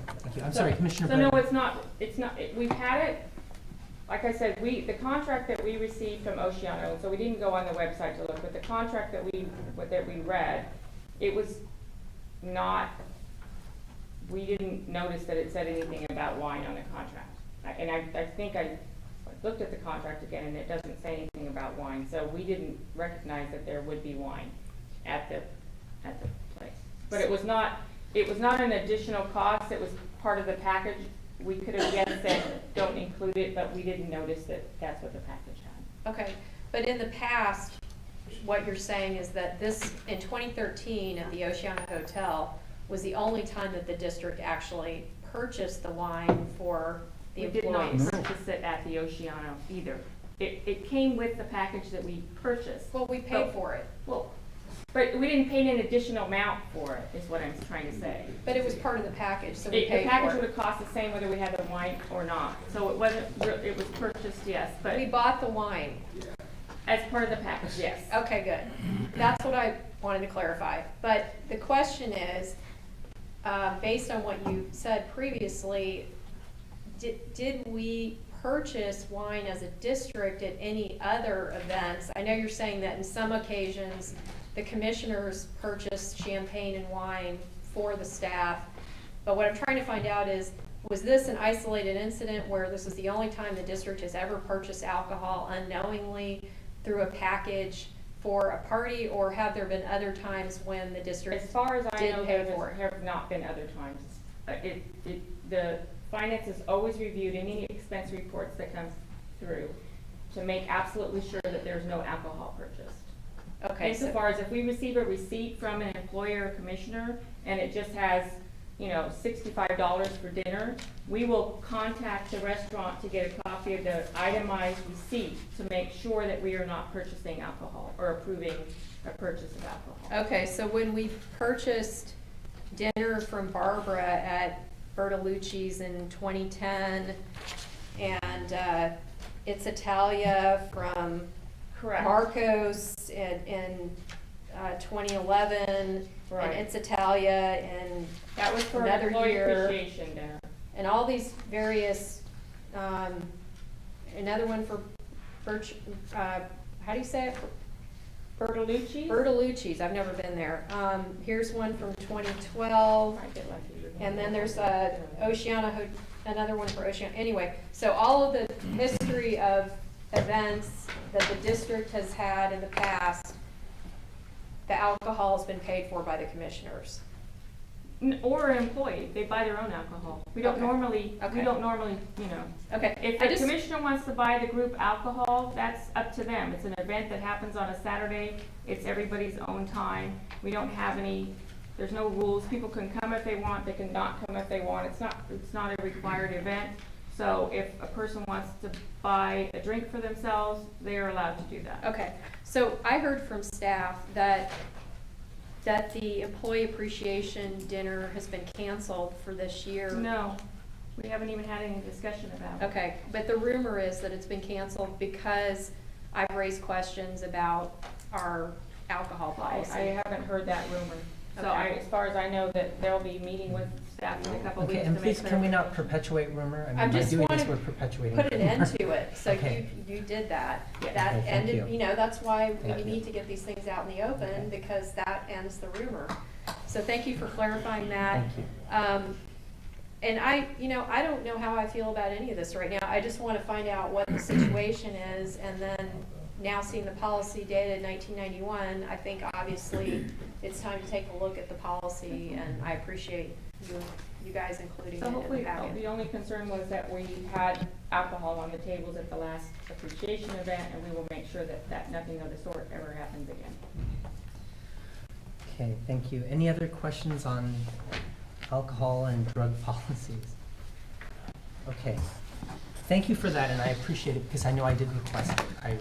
I wanted to know myself what was going on, even though I don't partake. Okay, number 615, we're at continued business, another informational report on Wi-Fi at the District Harbor. Staff, when you introduce this, can you please give us a little background, just to catch everyone up, especially for those in the audience who don't know what this might be about? So on August 12th, a report was provided to the harbor commissioners regarding free wireless communications at the harbor and marina. And there were additional questions that were asked at that meeting that this report was trying to answer. So I did try to listen to the minutes and video of that meeting so that I could try to clarify any questions that were asked. So I think part of what I was asked was to provide two options, or two of the top options for the free wireless. I thought that the open mesh option was the most cost effective and probably would be the better option for staff. I know one of the concerns was, and I tried to make a lot of attachments regarding what that cloud mesh could do. It is cloud managed. There is also an option of having a splash page, which I know that was a concern. There's also other options about, if at some point you want to decide to have just free wireless or free wireless for a certain period of time, there's an option for us to be able to have people have free wireless, let's say for 2 hours or 5 hours a day. And then if they want an additional amount, they can sign up for more. That option is also available on Option Mesh. There's an option of being able to manage the network to make sure that it's being utilized in the best possible way and it's not getting bogged down and all those other issues. So the rest of the report kind of speaks for itself. So I will take any questions. Thank you. And let's see, no public comment here. Commissioners, questions? Well, I was ready to move forward based on our last wireless report that cost over $4,000, which is more than it would cost to install wireless. But I know that there were other members of the board who wanted this follow-up report, and it's taken, how long? Like a year to get this, I don't know, 6 to 8 months or something to get the follow-up report. So now that we finally have it, I want to know what we could do to move it forward, and since I'm hoping that whatever questions, the reason for asking for the report is going to become clear. Mm-hmm. I'm sorry, was that a question? Well, I mean, it's the board that asked for this report, so I didn't ask for it just because I didn't vote for it, but I know the board had lingering questions, so I'm hoping that this My questions were answered. Commissioners, do you have any other questions? I have a comment, but not a question. Okay. Do you have a question? No. Okay, Commissioner Holsinger, on this item. I think it's something we need to try. We have an informational report here. We don't have any recommendations from staff to vote on in the form of a resolution or anything else, nor do we have a motion pending for approval of a particular one. We're missing a commissioner tonight that has participated in this dialogue, and I think reasonably should be included in the decision-making, whether it's the choice of either of these, whether it's a 2-hour limit or unlimited, that kind of thing. So I would request, my comment is that I would request staff, particularly the general manager and the harbor master, in consultation with Ms. Harris, to determine whether or not they feel they can make a recommendation to the commission about what we do about Wi-Fi. If there seems to be some staff consensus about that, I'd like to see it come back at a future Harbor Commission meeting as a recommendation for the commission to discuss and take action on. If they feel they can't, I'd like to have that reported back and see whether or not any of the 5 commissioners feels prepared to make propose a motion for the commission then to discuss and vote on. So I'd like to first turn it to staff. Especially I want to thank Ms. Harris for all her hard work. I know it was a big learning curve, but I think she finally is able to discern the differences between the top 2 ones and give us some good information, and I greatly appreciate it. I certainly couldn't have done what she's done. Okay, thank you. Does that make sense? I mean, yes, that's- yes. So staff recommendation, which is slightly different from Commissioner Brennan's request, because hers is more of a, at some point in the near future, put it on an agenda for consideration. Well, I'm ready to make a motion right now. I mean, I'm ready to move forward. I don't know what we're waiting for. I thought we have to agenda, sort of a point of order from our legal. Don't we have to agendize this? I can Yeah. do that for the next meeting, Okay. and then we can make a recommendation for whatever you would like, because we would need to do a budget adjustment as well. Okay, and do we need a motion to agendize it for the next meeting? That's my next question. I think if staff has a recommendation, their recommendation is the motion. Well, then theirs is the recommendation, and we see whether or not there's a motion by a commissioner consistent with their recommendation or slightly different, and we can be prepared to act on it that way rather than a commissioner individually undertaking to agendize it. I thought the policy that you supported Yeah, if they want to. mandates that we must put it on a future agenda, That's what I thought too. Yeah. which Yeah. means that we have to wait to do that till the next meeting. We have to wait to make that request. Well, if it's a commissioner-initiated request, yes, that's what I understand it to be. We have business such as we've dealt with contracts that are presented by the staff all the time with a recommendation.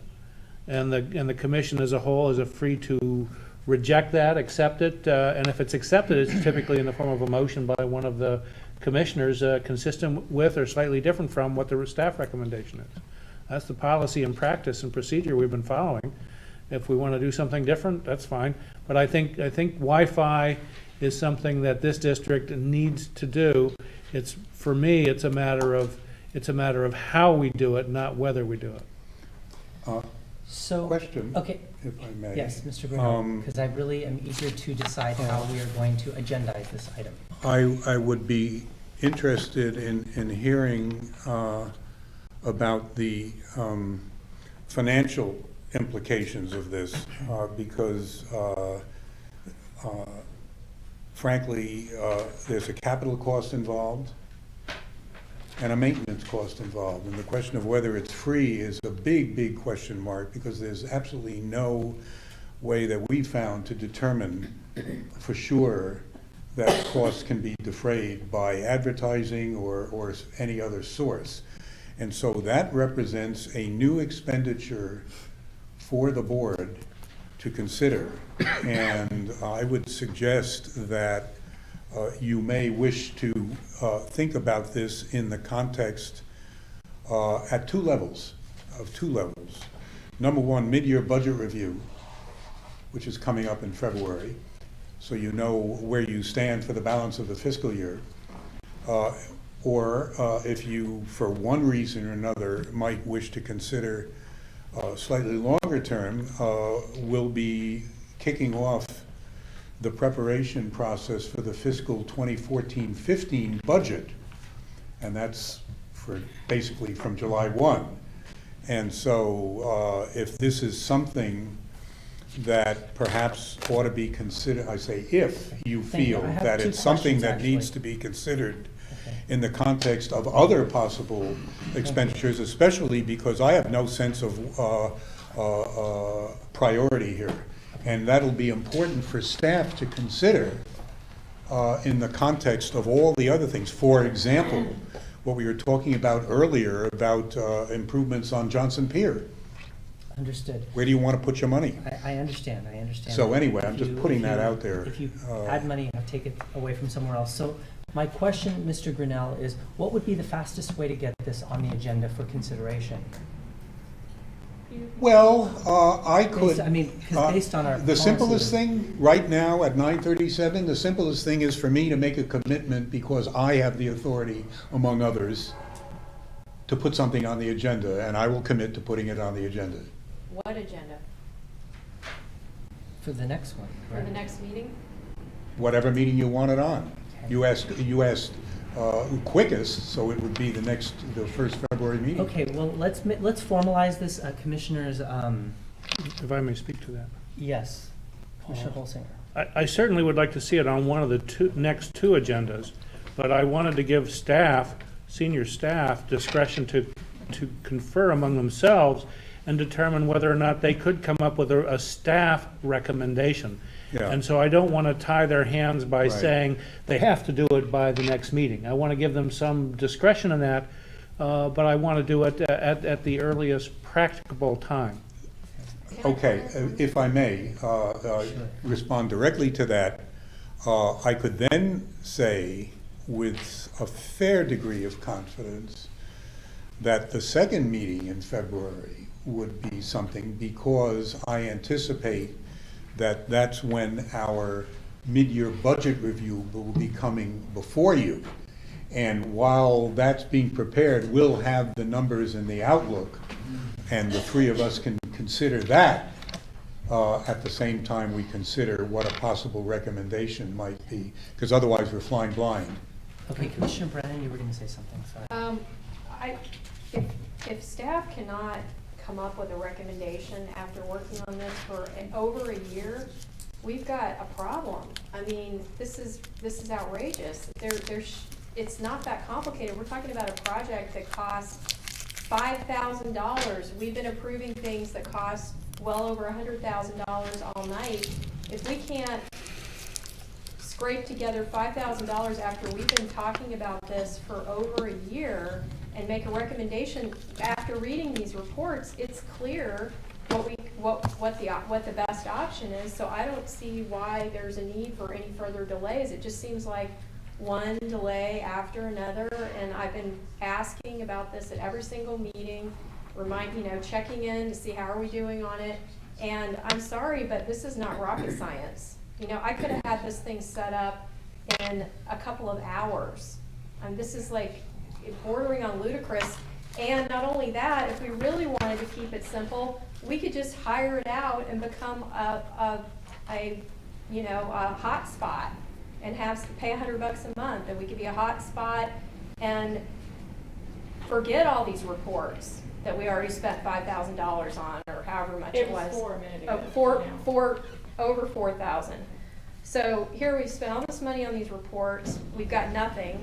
We could have had the whole thing done by now and not wasted all that money. I'm frustrated with this process. I understand. Ms. Harris, did you want to add something? I guess there's two. From my viewpoint, I see two things.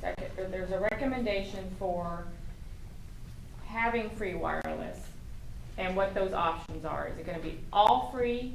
Is it going to be 5 hours free and the rest paid for? Those are the recommendations. And those are the how- recommendations that you'll prepare for us to Okay, consider. and then there's the other, so there's three things. Then there's the money, okay, there's that. Budget And issue. then that can be done fairly easily. That's easy. If you just want me to take that and run with it and put it up wherever it needs to be put up, then I'm fine with that, and that's a quick process. If you want more information about where exactly I'm gonna put each little thing and if it's gonna cost me this much or this much, then that's gonna take a little longer, and I think that's what this discussion is about. Do you want me to say, okay, if I put,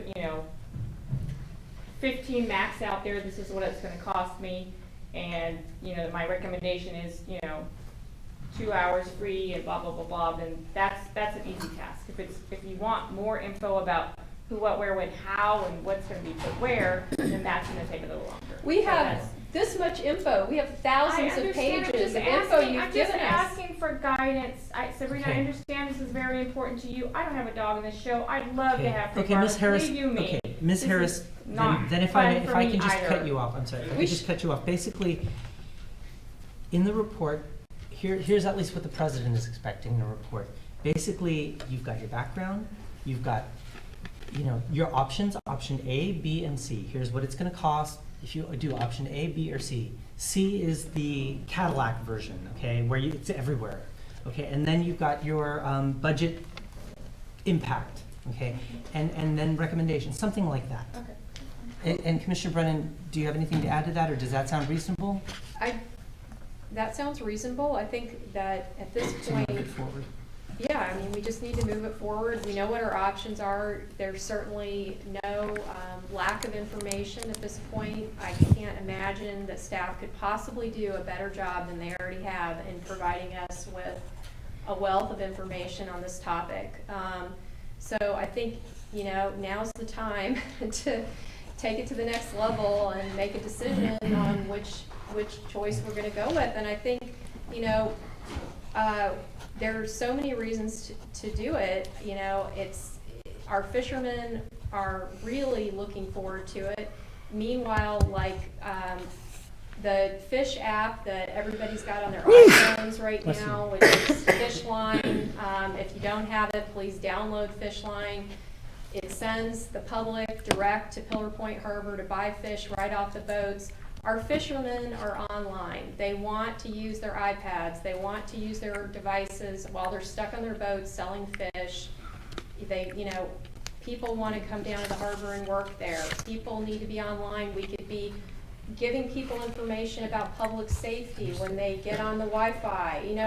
There are uses for it. It's like, let's just do it. That's Understood. So I'm just still trying to navigate through how we get this on the agenda. So I know that there are at least 3 commissioners tonight who have expressed interest in moving this forward. Okay, so there is interest, okay, from a consensus perspective. It's just when to place it on the agenda, and I'm hearing second meeting in February. Mr. President, Yes, Mr. just Bruno. one point that I think should be taken into consideration in the course of all of this. You referred earlier this evening to the board and its basic policy concern, mandate, and responsibility. And I would ask the board, what's the district's policy on providing free services? What is it? There isn't one. And so we're in a situation where something that's quite intriguing and possibly a good thing, whatever, I'm not passing judgment at this point, but the idea is putting out a free service. What about the free services? We that- offer all kinds of free Excuse me, services. please, I have the floor. Outrageous. Okay, Mr. Grinnell, if you could please wrap it up. And so point well taken about free. my point is that I think the board needs to consider what its policy is about providing free services. You're subsidizing this indefinitely until you decide not to. And how does that relate to the next idea that comes along and somebody says, we'd like you to subsidize this? And I think, well, I will tell you that as far as I'm concerned, in terms of what report we give you, this item is going to be part of it. Okay. Can I please respond to this free services business, because this Commissioner is Brennan. totally outrageous. Thank you, Commissioner Brennan. Our district came into being, and this is so perfectly timed since this is our big 80th anniversary night here. We were formed to provide public service. That is what we do here. We provide public service. We are a public agency that provides services to the citizens of San Mateo County who pay tax money for our district to exist. Our district is funded more than 50% by revenue coming from property tax. We provide services. Many of those services are what you might describe as free, but they really aren't free because the taxpayers are paying for them. They are paying taxes that fund our district. So if we provide Wi-Fi, that is a service for the public that they are paying for. Okay, I hope you understand that. We also provide a coastal trail. We also provide garbage cans. We provide all kinds of things, restrooms for public access. We provide, the list goes on. So what is your point? Okay, I'm going to cut off the discussion now here because we, again, could go back and forth on this all night. So I still would like consensus from the board on placement of an agenda item that Ms. Harris has agreed to put together. Peter's going to place it on the agenda. Okay, thank you. Thank you. And which agenda will it be on? I'm hearing the second part of February is what I heard.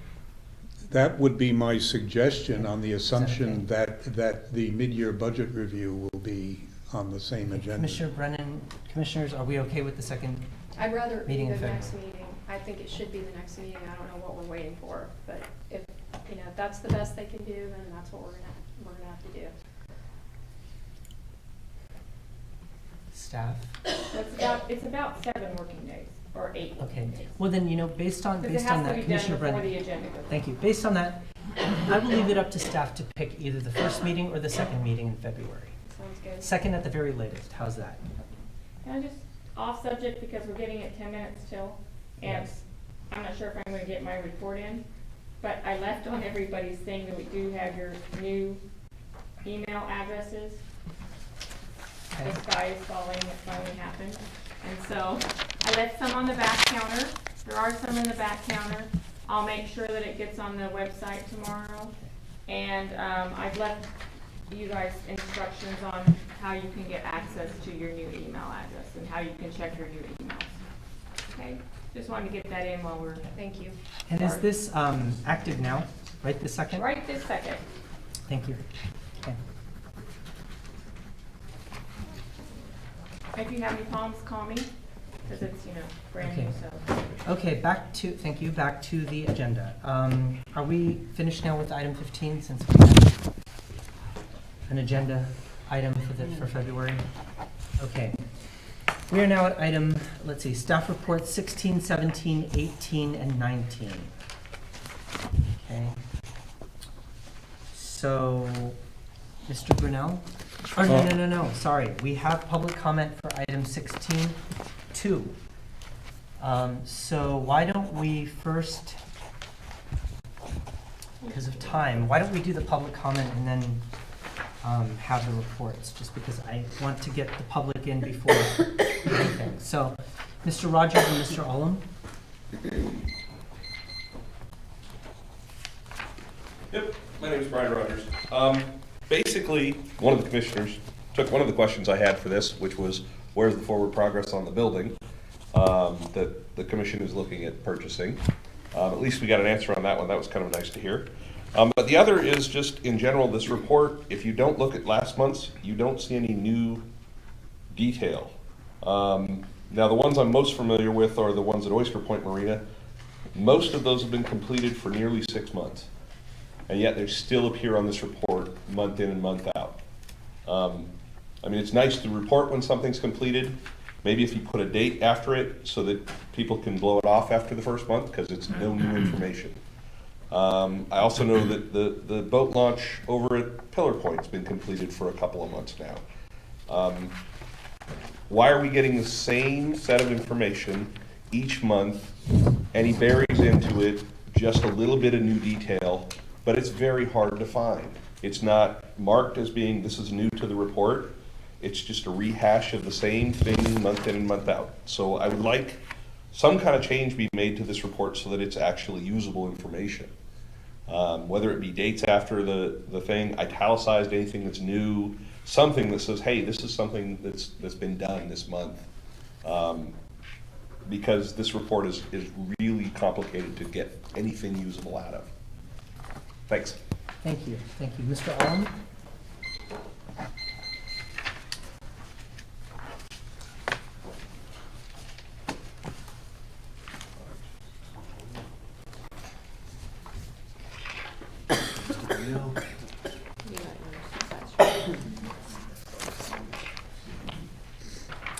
Okay, Mr. Grinnell says he's going to talk to Ms. Savary about getting accounts receivable customer IDs unredacted. I just want you to know a little bit of stuff. This is from an email on November 12th Mr. Grinnell sent to me. And he basically says, no, you can't have unredacted account numbers, any cites the law. Talks about personal privacy, tenant information that I might be able to access if I were to get that number. On December 10th, Mr. Grinnell sends me an email saying, you were previously provided with the unredacted AR reports from January 12th to present that I could have inspected at the district administration office. While I was there, I chose not to look at them. Well, that's true. I was being accused of slandering people and being threatened with being charged with harassment. I never did get around to looking at it. But does that seem interesting to you all? That he's telling me I can't see these numbers according to law. Then he's telling me that I blew my chance to see the numbers when they were provided to me. Now, I'm trying to see how numbers that are provided to me in the office are less dangerous than the same numbers being provided to me in a PRA request.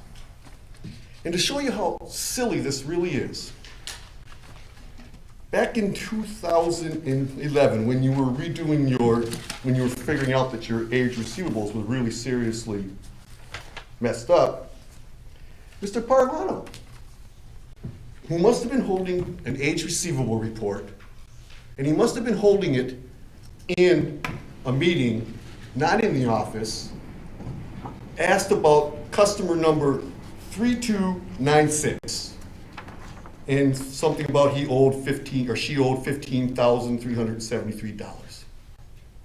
Now, what could any of you do to identify social security numbers, driver's license numbers, birth dates, any kind of private information whatsoever, based on the number 3296? The fact that I know the zip codes of where 3296 has space tells me more about 3296 than 3296 does. So Mr. Grinnell's excuse changes. His reasons don't make sense. I've called up your vendor of the software that provides your accounting software. Alphanumeric number, randomly generated. It has no connection to anybody. If I knew your zip codes, like I said, I would know more about you than if I had this 4-digit number. Now I need that 4-digit number so I can prove or disprove what has been asserted about the negative balances on the AR reports. Why is he not providing the numbers? Either he doesn't know what he's talking about, he's being a jerk, or he's hiding something. Because this is a really simple thing. And he's made a big deal out of it for over 5 months now. And I think it needs to stop. Get me those numbers, please. Thank you. Thank you. Okay, we have about 5 minutes, according to my watch here, for staff reports and then Board of Harbor Commissioners. So, Mr. Grinnell. You have my report. I'll take any questions on it. Commissioners? I just will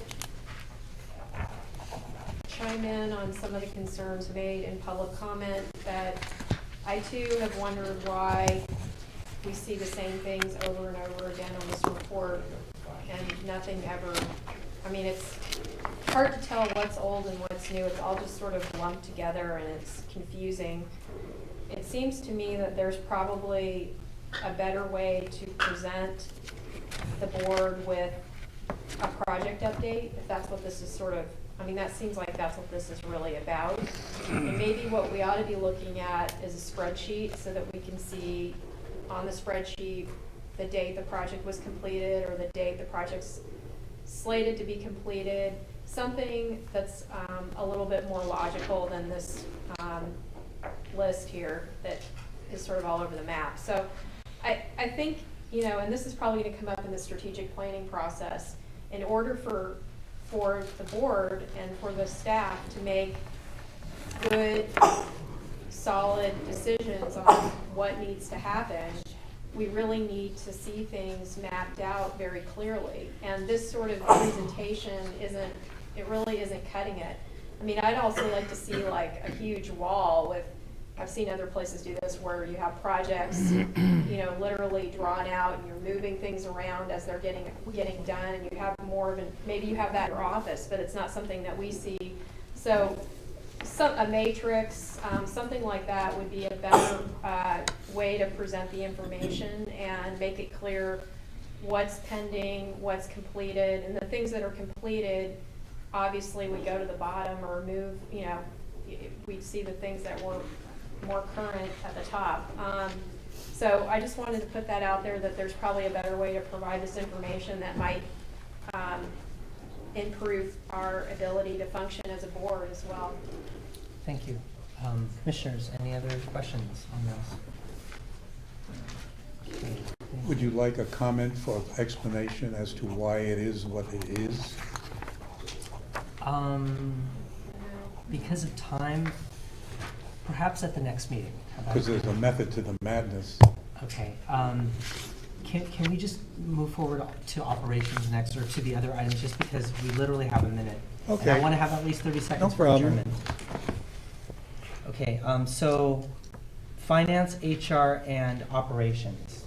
Let's take all three of those. Any No. reports? I'll take any questions.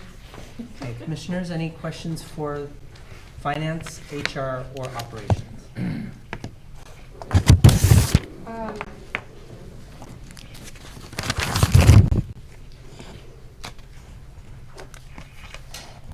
No, I don't have any.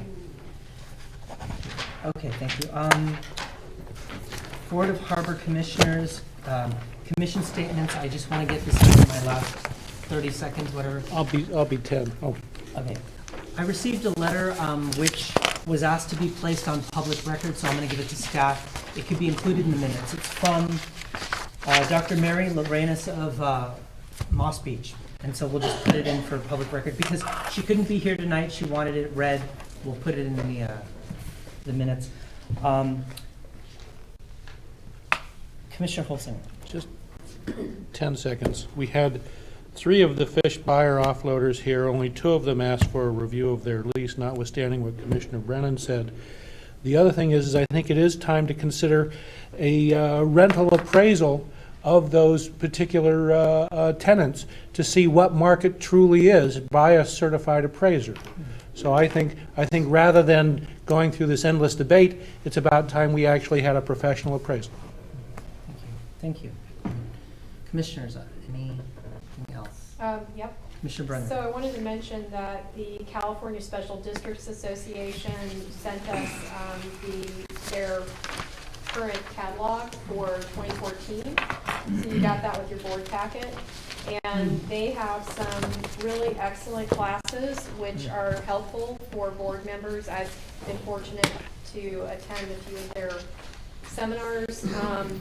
So an example would be staying in compliance, understanding fundamental special district laws, Another example would be board's role in finance and fiscal accountability. That's coming up. Another example of a good one would be records retention and management.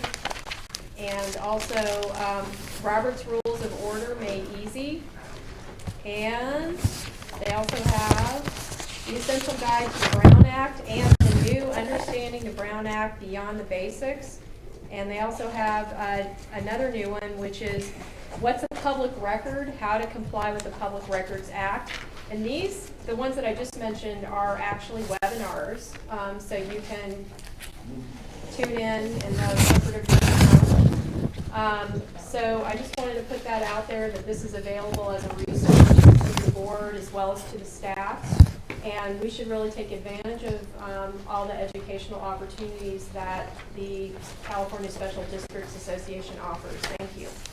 Thank you, Commissioner. So now, do I hear a motion for adjourn? We're at 10 o'clock. Do I hear a motion to adjourn? I move to adjourn. Thank you. Do I hear a second? I think it's a hard stop. I don't think we need to do a motion. Okay. Just, can I have a second? Thank you. All in favor, say aye. Aye. All opposed, none. We are now adjourned.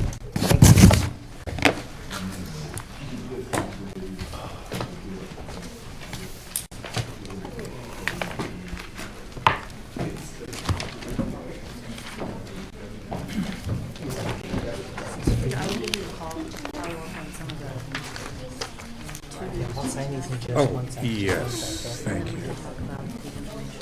Yeah, exactly. Okay. Anything for me on